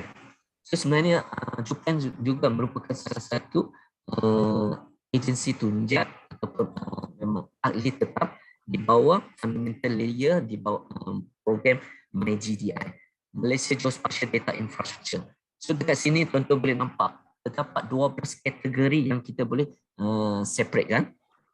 Okay, so contohnya kita ada general, kita ada demarcation. So sepadan pentadbiran memang dijadikan satu authorized ataupun authority di bawah jabatan hukum. Dan how we going to share up this kind of data ataupun information to others. So di bawah program MyGDI memang kita dah ada satu understanding for the several untuk agency tu provide satu standard geospatial data which is usable to others. Okay. So beside this 12 fundamental layer, mungkin tuan-tuan akan ada tertarik minat berkenaan dengan untuk various data from the especially for the imagery. So as we know, kita imagery provider kita sekarang langan saja kita Google Earth, kita boleh dapat the latest image daripada provider digital group ke planet, ada Black Sky. How about kita punya agency MISA? So benda ni kita kena which is ini untuk remote sensing ataupun imagery provider latest image, adakah kita digunakan untuk analisis ataupun estimation risk map yang dikeluarkan untuk semasa kejadian berlaku. Dan benda ini kita perlu go deep through untuk apa? Dari segi peranan yang dimainkan untuk setiap provider lah. Okay. Dan kebetulan dekat BJSP ataupun dekat division yang saya posting ni, I got a lot of opportunity to get involved, most likely all the provider lah. So instead of kita cater untuk any incident ataupun emergency response tu, apa data yang kita perlu provide. Okay. So dia sebenarnya untuk geospatial data tidak terikat untuk 12 fundamental layer ni. Dia ada supporting untuk macam kita ada UAV, imagery UAV tu untuk to get the more accurate data that we have it. Tapi untuk preparedness, 12 fundamental layer ni kita tak boleh start up.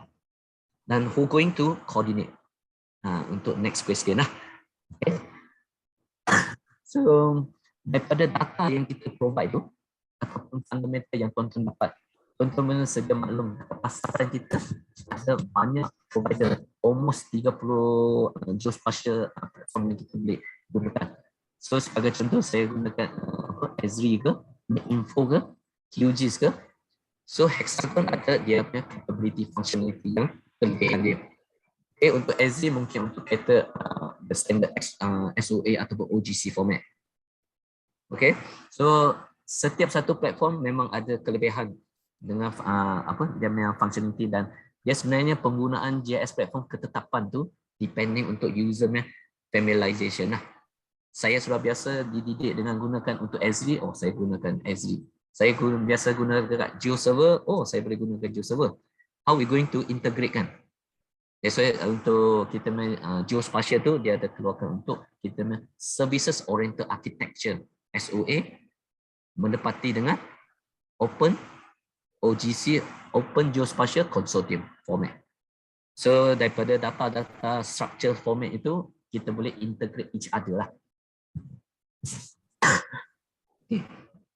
So next ini adalah sebagaimana yang sedia maklum daripada tahun bermula dekat kita pandemik COVID-19. Okay, semua negara tidak pernah menghadapi pandemik macam ni, dan tak kecuali lah untuk negara kita. So during that time, startup untuk kita MCO, JUPEM and various agency yang collaboration tu dalam pada ketika tu kita developkan untuk apa, COVID-19 dashboard untuk integration data to view in the MKN di bawah leadership NSC. Dan sebenarnya maklumat ini diguna pakai dekat ATM. Sebab once COVID masuk, kita tahu kita dah ada untuk mitigation mungkin ataupun tuan-tuan pernah dengar ada satu operasi yang dinamakan op benteng. Okay, so yang ni sebenarnya kita semua negara-negara jiran kita ataupun rakyat-rakyat negara jiran kita nak keluar daripada negara dia, masuk kepada negara kita tanpa kebenaran. So op benteng sebenarnya satu operasi yang untuk kita mitigate ataupun preventkan, stopkan untuk kemasukan lah, supaya dari segi penularan dibawa oleh parti itu tidak terkenalah dekat negara kita. Okay, so maklumat yang diperlukan dekat ATM tu itu yang kita ada cuba bagikan satu senario ataupun satu exercise melibatkan kepada agensi yang terlibat. Manakala yang Geodata Working Group ni, ini lebih kepada kita internal exercise bersama dengan MKN. How fast our rapid map that we can produce. So during that time memang kita try test run in between one day ataupun dari sebenarnya untuk exercise tu we are try to test run for the 1 week untuk bagi everybody get alert. Sebenarnya untuk disaster ataupun pandemic ini, sebenarnya JUPEM we are ready to provide the related geospatial and to help the MSC, MKN untuk dia punya decision making yang seterusnya. Sebab kita akan pegangkan balik kepada kita punya data ataupun atas peta, ataupun kita punya lorekkan ataupun dia punya planning purpose ni akan berdasar atas kita punya peta lah. Okay. Dan semasa kejadian pada tahun lepas, Sebenarnya untuk Japan, kita ada satu platform yang dinamakan Defend Geospatial Information, DGIM.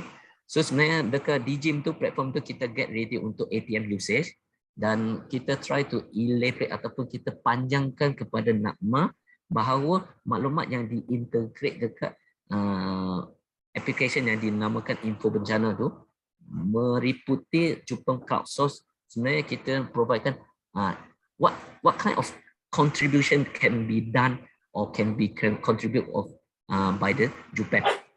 So pada ketiga tu kita cuba sampaikan situasi semasa, which is we have the UAB, as Dr. Kamaru saying, during the disaster we cannot wait for the approval untuk terbangkan UAB. Sebab lepas kita dapat approval, dah disaster sudah tamat dah. Okay, so instead of dekat defense geospatial division yang saya berada ni, kelebihannya sebab dia ada integration ataupun bekerjasama dekat tentera darat. So di bawah RJD lead untuk kita buatkan penerbangan UAV to get the latest news. Personally for me, it's not the issue for in our division lah. Okay, so because our objective achievement ni to provide the latest information. Jika semua kita nak tunggukan untuk approval, memang tak capailah objektif yang dikehendakikan.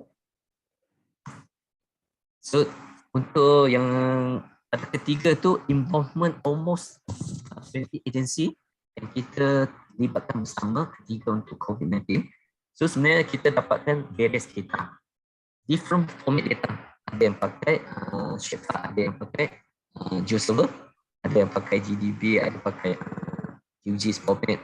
Dan kita kena verifikan spatial features tu untuk elakkan lakunya different spatial reference bila kita buat integration dalam satu platform tu. Dan how we going to update the data. Dan kita at the end kita akan producekan, menyebarkan kita punya data ready to use lah atas platform ada. So sebagai contoh, pada ketiga tu kita ada involve bersekali dengan kita punya MOH, PGN. So kita ada mampu, which is supporting untuk kita punya infra. Then untuk NACMA, untuk kita belikan untuk statistika ataupun informasi bagi quarantine center dia. Dan kita ada SPR. So bila benda ni berlaku ni, kita nak tahu sebenarnya semua agensi antara 20 ni, they have their own data geospatial. Dan data geospatial atau adakah manageable ke tidak. Dan pada ketiga tu kita baru figure out, contohnya macam MITI, Ministry of International Trade and Industry. Sebab during the MCO, untuk peniaga dia perlu buatkan apply kelulusan MITI untuk dapatkan perniagaan operasi yang masa operasi dia.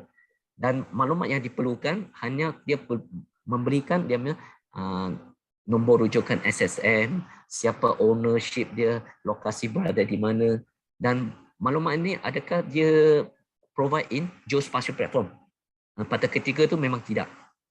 Okay, dia hanya memberikan satu table punya data dalam Excel sheet. So how we going to geocodekan? Kita nak list out all the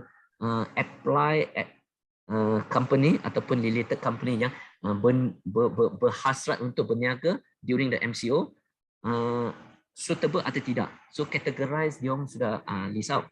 Tapi di mana lokasi dia, taburan dia. Macam mana kita nak tengok atas satu peta. So itu yang brainstorming tu, during that time tu memang kita each other ada masing-masing maklumat yang kita boleh sit down and integration kan lah. Okay. So lagi satu sebagai contoh lagi untuk kita Ministry of Transport.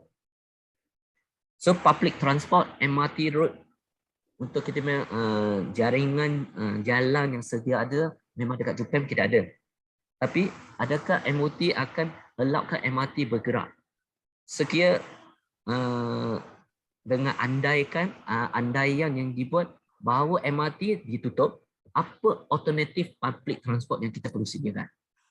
So contohnya nak buat penghantaran pergi kepada pusat quarantine. So benda itu yang kita kena but it's a good experience during that time I involved it, and during that time memang kita dapat selama ni kita fikir satu pihak saja kan, tapi dengan campuran agensi ni kita dapat each agency ada kekangan kekangan dengan cara struktur management data dia, ada dia punya kekangan dia kan. So tapi it's a good start for Malaysia to handle up untuk disaster management lah. So untuk slide ini adalah pencapaian ataupun involvement during that time. So pada ketiga tu kita just COVID-19 untuk dashboard. So ini data ni semua ada streaming daripada kita outbreak.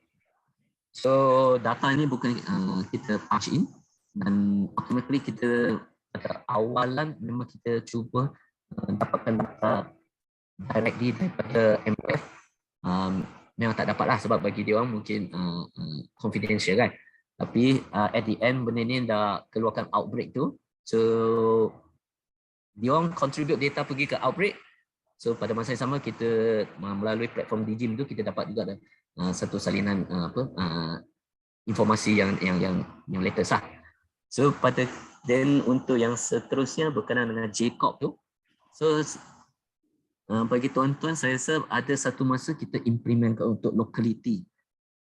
Okay, so area rise kita nak sebenarnya kita nak populatekan ataupun kita cuba simulatekan jangkitan di sesuatu kawasan, dan pada ketika tu kita dapat kita sepadan demarcation kita, pentadbiran kita tak sehingga kepada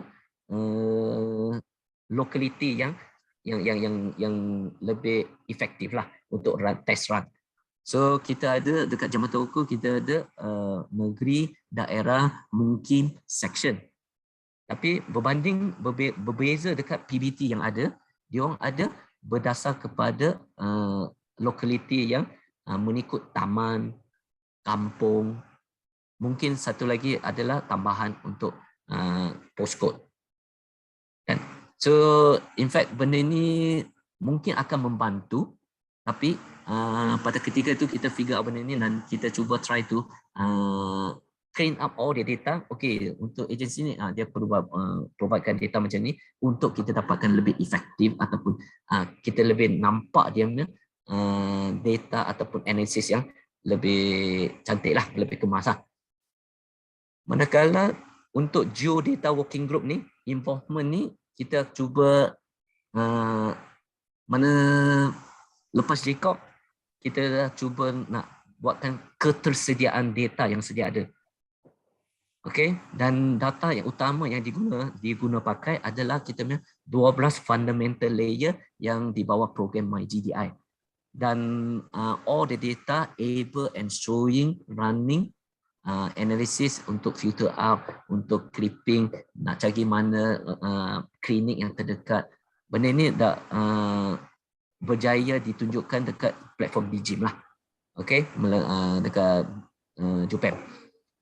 Yang seterusnya info bencana adalah kita sebenarnya untuk info bencana kita sharekan, kita bersedia untuk operasi di bawah ATM. Dan dalam info bencana ini merangkumi maklumat daripada JKM.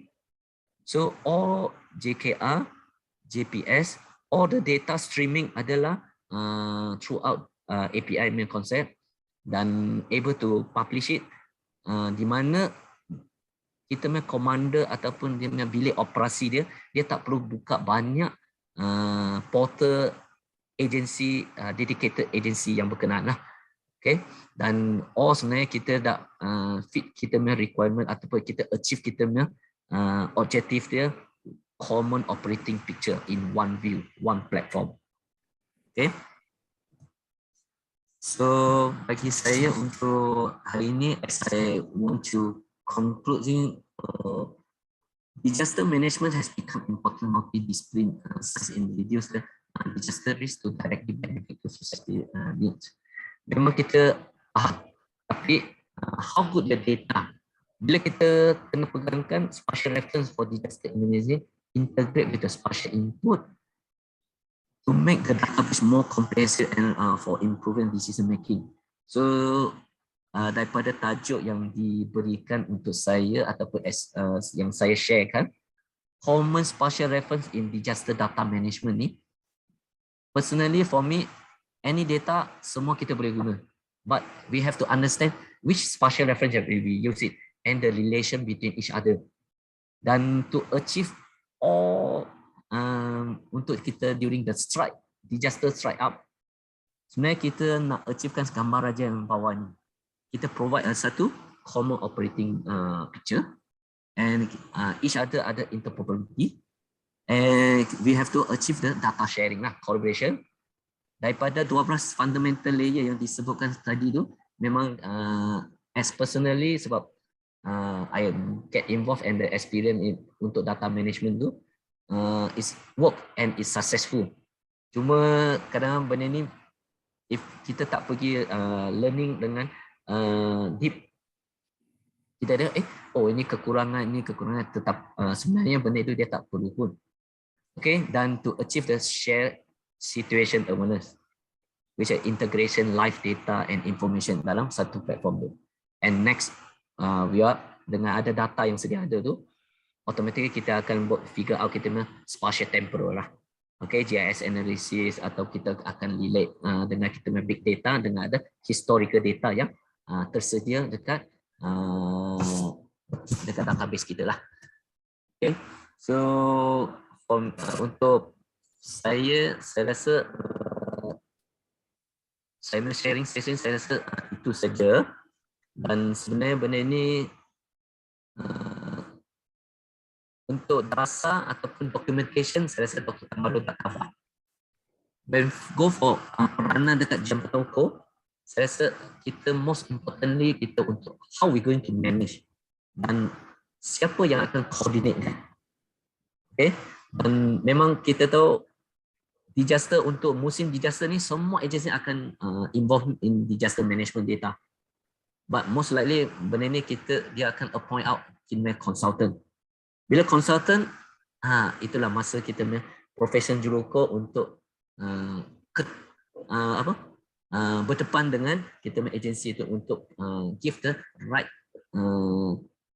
way and the Boleh beritahu. yeah.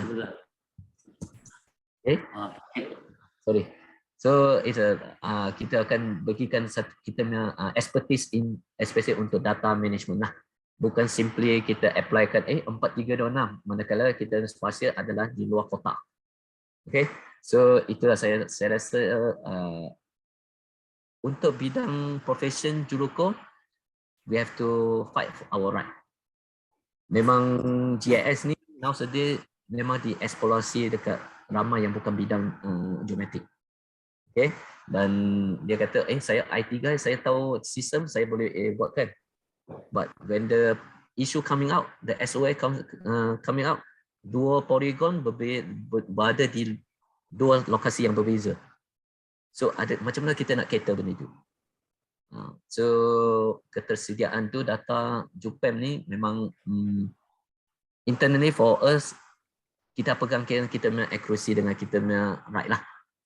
Saya berharap untuk kita punya consultant ataupun kita punya jurukor tanah beresan yang di luar ni, ini masa kita cuba nak convince kita punya agency to get the right platform ataupun right informasi yang kita boleh share. So saya rasa itu saja, Doktor. Okay. Dan untuk next month sebenarnya saya ada 2 video yang achievement during the cluster when we test run for the untuk involvement exercise dengan MKN, dengan satu lagi untuk JUPEM sendirilah. So saya rasa jika tak ada apa, saya rasa untuk urus dia, sekretari boleh cuba playkan untuk video tu. It take about 5 minutes. Okay, thank you.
Baik, terima kasih ya Surveyor Yip Wei Tian for interesting topic entitled Common Spatial Reference for Disaster Data Management. Okay. Mr. Yip, Surveyor Yip discusses on the fundamental of a common spatial reference system, which is critical when managing disaster data. He talked on the issues of spatial reference and give one example in case of a GIS platform, which is on the fly, but without datum transformation, can cause discrepancy of 200 meters for boundary data 2000 and 2001. Mr. Surveyor Yip. Surveyor Yip highlighted the importance of geospatial information. It is a major role. It plays a major role in disaster management. And I think towards the end, Surveyor Yip highlighted collaboration from various agencies to complete the data sets is so important. And Surveyor Yip also talked on the cycle of disaster management from preparedness, responses, recovery, and prevention to minimize the effect of disaster. Thanks again, Surveyor Yip. So maybe audience would like to ask any question to Surveyor Yip, and maybe I can start first. Surveyor Yip, interesting. Surveyor Yip, pengumpulan data geospatial di Surveyor Yip, banyak agensi dan kementerian yang terlibat. Boleh saya tahu apa ni semua data tersebut telah diperoleh ke Surveyor Yip dan setakat tahun apa ni yang latest tu sampai bila tu Surveyor Yip? Silakan. Ya, terima kasih Doktor. Berkenaan dengan involvement yang 20 agensi yang saya list up tadi tu, data yang kita provide tu during that time kita akan kita dapatkan data dekat daerah Ulu Langat. Okay, so untuk test run bagi data all the data tu dan at the end untuk 20 agensi tu untuk contribution data yang diorang sedia ada, diorang data yang ada tu diorang share out. Dan we going to manage untuk buat masa ni untuk test run bagi exercise tu untuk Ulu Langat memang kita lengkap lah dengan data 20 agensi tu. When we go for how tersediakan data, adakah ke semua data ni kita available dekat semua negeri? Question mark back kepada siapa akan coordinate. Dan we are Japan actually internally we get ready for the platform. We are get ready for the untuk data management tu. Untuk keberangkatan ni memang kita try to berbincang dekat NACMA. Adakah NACMA will become our leader untuk collaboration ni?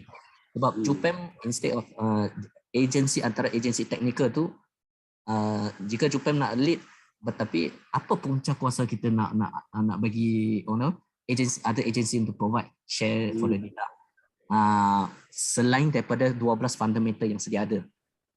Sebab semua masing-masing dia akan consider itu adalah data confidential untuk agensi itu. Tapi that's why kita pergi kepada MKN kita boleh dapat.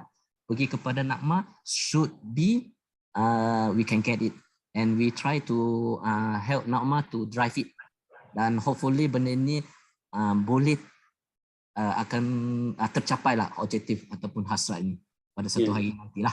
Tapi sebagaimana doktor yang dimentionkan untuk 20 agensi dekat Ulu Langat, for sure memang ada dekat kita punya BGSP portal kita. Sebab masa tu kita try to prove it the prototype and the POC tu to work it fine, and then benda ni kita perlu melalui setiap proses tu lah. Dan selepas ni kita akan try to help NACMA to drive it lah. Hopefully it will be achieved for one day nanti. Saya tak ada isu kot. Cuma collaboration each other agency lah, dan adakah kesudian sharing data tu. Dan saya rasa untuk between our license surveyor view tu, saya rasa untuk sharing data Contohnya, LS ni dia pernah buatkan untuk fasa perumahan ni, dia dapatkan benchmark kan. Ada LS yang mungkin di sebelah dia mesti PM tepi kan. Tapi benda ni, proses ni dekat agensi government tu dia kena melalui dengan proses itu yang mungkin birokrasi itulah. Dan sekiranya birokrasi kita break the wall, should be no issue for the next lah. Dan end up tu saya rasa macam tadi saya kata, we won't be able to stop the disaster for happening lah. Tapi how ketersediaan kita dalam konteks of supporting geospatial in disaster management event. Okay, baik, terima kasih. Terima kasih Surveyor Yip. Silakan kalau okey, ada satu sekejap Surveyor Yip, saya bacakan di sini. Okey. Daripada Dr. Kevin Tang, dia kata good day Prof and Surveyor Yip. When talk about interoperability, globally we are using just 84, but locally we have our own GDM 2000. If I'm not mistaken, since its establishment, we have several GDM 2000 revision, e.g. Epoch 2006, 2009, 2016, and the latest GDM 2020.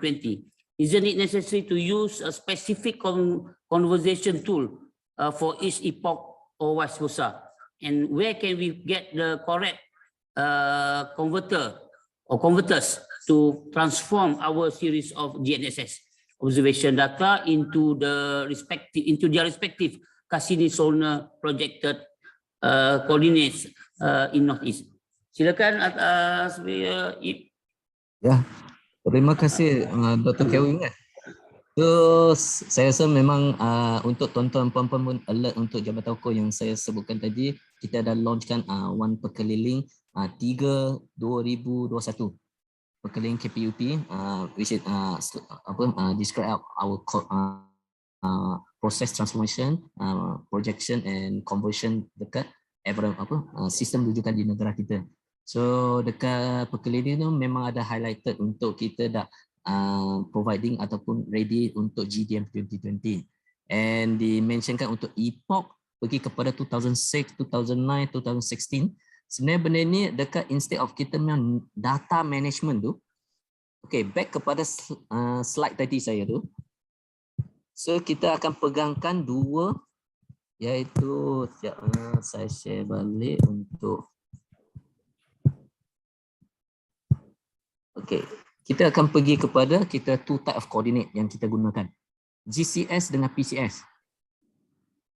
Okay, so sekarang ni dataset yang kita ada, control point yang tuan-tuan cerap pada masa ini ataupun musim ini yang ada semi kinematic datum tu, which is related dengan certain epoch.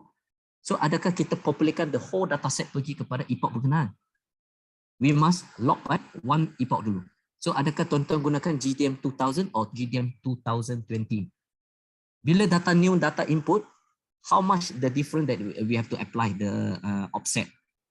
Bila kita different epoch tu, memang kita automatically kita dataset kita akan apply kan offset tu. Dan parameter ataupun data yang sedia ada, tuan-tuan boleh rujuk dekat kita bahagian ukur geodetik. So memang kita dah ada develop satu untuk interface SKGPS tu untuk populatekan. Tapi buat masa ni untuk population tu itu hanya untuk available untuk features point sahaja. Untuk inline and polygon which is related dengan GIS dengan usage. Okay, kita akan tengok kita punya GCS sebenarnya kita akan pegang dua parameter saja. Dua parameter iaitu kita punya ellipsoidal properties ni. So tuan-tuan nampak, bila kita nampak WGS ni, kita punya parameter adalah semua walaupun different epoch, kita punya parameter adalah will be proof for the same. So GCS capable GIS platform to cater the kinematic by epoch. Kita tunggu untuk revision baru. Tapi untuk point ataupun kita untuk scientific purpose, academic purpose, tak ada isu lah. So how we going to implement our GTM 2020 tu? Personally for me, tuan-tuan boleh nampak GTM 2020 saya perlukan, GCS hanya perlukan kita punya apa? Epoch dengan kita punya parameter. Dan parameter dia related ada dua ini saja. So kita ada semi major dengan flattening.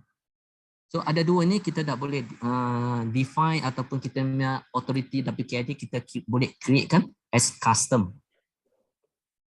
So cuma bila kita custom tu adakah dia applicable ataupun dia boleh display out dekat GIS platform yang untuk tujuan penyebaran data tu, itu will be the next question lah. Okay, so untuk saya rasa adakah itu terjawab untuk soalan Dr. Kevin? Untuk GIS purpose memang kita akan lock by one epoch lah. So epoch ni kita base kepada kita punya slide yang nombor 9. So GCS kita masih boleh maintain dan we can able to create the custom and the right parameter to move forward with, which is 2006 ke 2009 ke 2016 tu kita perlu dapatkan dia punya relation lah, dan maklumat tu ada terdapat dekat BUG. Okay.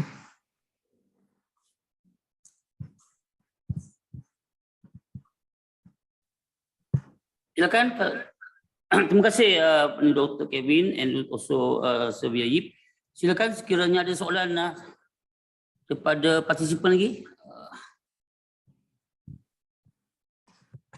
Lanjutan pada tadi apa ni Sylvia Yip, Dr. Kevin ada bertanya juga sini. Thank you Sylvia Yip. That means untuk GCP yang dah cerap tak perlu diubah. Okay. Kita GCP kita cerap pada kita dapatkan nama epoch kan. Bila kita nak buat migration kita perlu ada maklumat yang disokongkan. Okay, GCP ni sebab dia cerap pada zaman bila. So contoh sekarang kita dekat server ITK.net kita we are using the GDM 2016. Okay, so automatically kita punya data frame kita akan lock kepada epoch revision 2016, right? So nak kata tak perlu cerap sekali, sebenarnya kita dah ada maklumat tu, sebenarnya benda ni kita boleh populate saja. Dan cuma kita nak cerap semula sebab kita ni semua jurukor kan. Kita perlu proof on site dan kita lebih confident kita cerap data baru. Dan benda ni bila kita mathematical teori kita kira memang boleh dapat. Tapi how good the calculation? So saya rasa benda ini sedang berlaku dekat kita punya bahagian kadastra lah, dan dia get ready to one set of data to prove confident kan data population dia. Adakah dia populatekan data set ini untuk yang future untuk dia bawa tu benda ni akan dijadikan reference lah. At least sebab honestly database kita mungkin dulu kita tak dapat satu infra yang power effective untuk managekan all the data lah. Okay, dan we are try to give ourselves confident level to increase our confident level lah. So saya rasa benda ini yang Dr. Kevin dekat bahagian sistem memang dia dekat buatkan untuk apa jaringan kawalan ukur kadastra kan. Sebenarnya satu objektifnya untuk kita nak dapatkan one of the data proving lah. I heard about GTM 2020. Can you explain? What's the you from generation? Okay.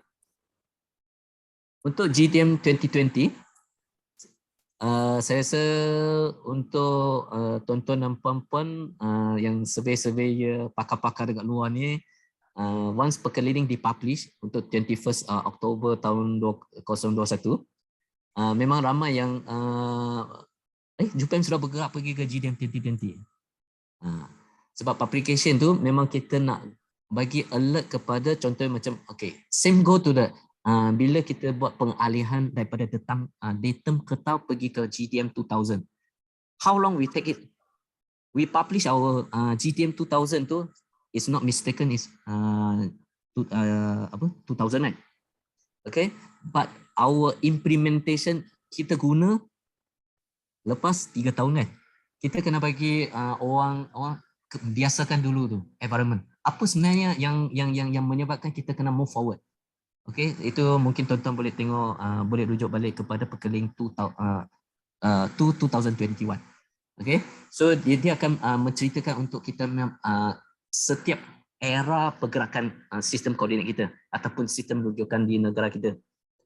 If we got it GTM 2020, okay, macam untuk GIS user ataupun mapping user, apa sebenarnya dia ketersediaan? Dia perlu decidekan, okay, sekarang confident tak human dataset ni adalah merujuk kepada GTM 2000? Adakah you ada buat penambahan data baru? Contohnya GCP ataupun data log yang baru dicerap. Mungkin during 2018, 2016. Bila kita buat merging together, adakah benda ni duduk the same point, at the same data frame? Okay, so untuk GTM 2020 sebenarnya dia nak asingkan setiap kali kita buat cerapan, dia ada bergantung kepada epoch. Walaupun tuan-tuan mendapatkan correction pembetulan daripada MyRTKNet secara langsung. So automatically MyRTKNet once dia punch in new set of coordinate, kita dah automatic kita punya data ataupun kita punya data frame dah terikut dengan data frame yang latest lah yang diguna pakai dekat BUG ataupun di dalam sistem MyRTKNet. Dan untuk GTM 2020, apa yang tuan-tuan perlu bersedia tu saya rasa lebih kepada documentation lah. So tuan-tuan perlu asingkan, okay, dataset yang sedia ada ni, instead of tuan-tuan sudah bersedia ataupun data yang sedia ada daripada dulu pangkalan data Peduk pergi kepada NDCDB, adakah datum tu tuan-tuan sudah migrate pada ketiga tu? Benda yang berlaku sebagaimana yang dekat slide yang saya tunjuk sebelum tu, 2000 and 2010, after 10 years, masih berlaku benda yang sama. So, adakah user sendiri faham dia punya data set tu sebenarnya dia jatuh pada era mana satu?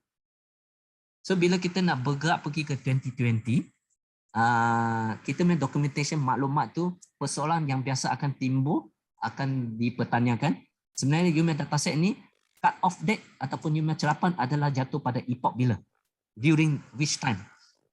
After kita buat revision dekat RTKNet 2006, 2009 or 2016 yang sekarang berlaku.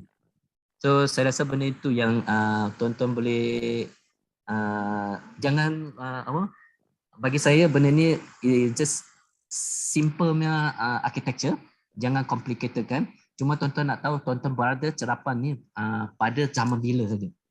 So daripada situ kita baru cater up sebenarnya you nak implement ataupun nak applykan offset mana satu untuk migration yang later on lah. Okay, dan mungkin ada yang tertarik untuk adakah any platform ataupun any environment dia boleh main-mainkan benda ni kan dengan era pergerakan ni. Benda ni buat mana sih sebagaimana saya kata, sekarang kita cater untuk academician ataupun research purpose untuk populate dapatkan untuk kita punya population daripada 2000 revision 2009 pergi kepada yang hakiki, adakah GPS kita dapat the same value that regarding kita punya data yang model yang kita build up daripada data yang kita ada kan. So saya rasa Miss Lee tu terjawab tak soalan tu?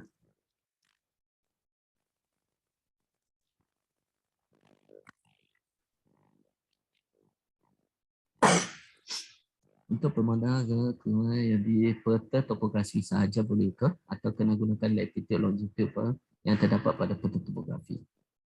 Okay. So untuk soalan daripada Puan Azliwati itu, okay, pemetaan kalau kita gunakan coordinate grid, bagi saya doesn't matter. Saya boleh show out untuk satu slide saya.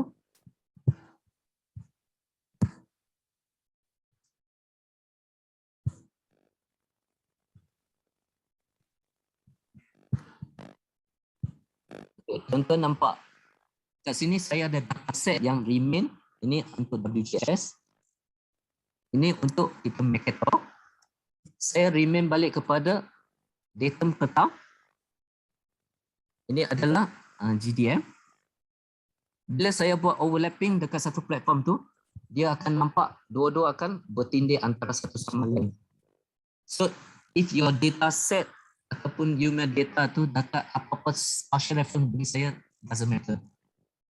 Okay, dan tuan-tuan nak gunakan untuk let long, so which is WGS ataupun kita nak gunakan 4742 GDM 2000 kan. Let long ataupun graded doesn't matter. So benda ni bila kita nak buat integration tu dalam platform tu, dia akan able to baca kita punya spatial reference yang 3375 ke ataupun 10062, manakala Sabah Sarawak ada 29873 di 3376 kita buatkan untuk overlapping. Bila tuan-tuan nak gunakan let long ataupun projected depending dataset yang tuan-tuan ada, dan at the end product tuan-tuan sebenarnya nak tunjukkan dalam projected ataupun GCS. Personally for me GCS senang kita nak manage lah.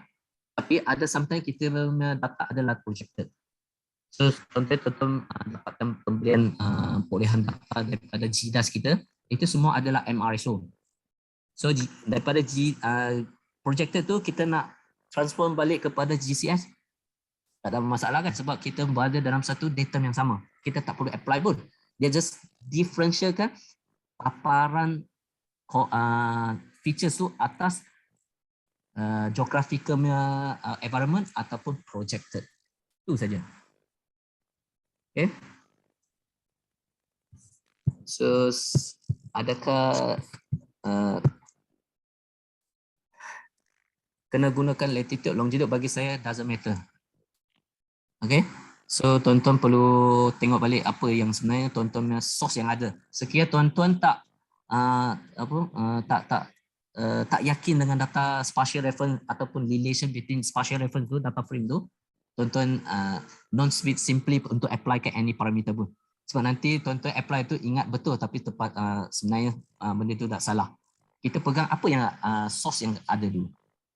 Okay, so now sedih untuk GIS platform, any spatial reference yang saya presentkan tadi yang predefined tu, sebenarnya dia workable each other in dalam satu platform, meet kepada requirement OGC.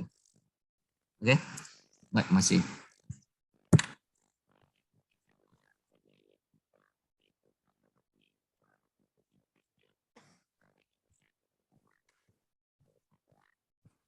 Pendidikan.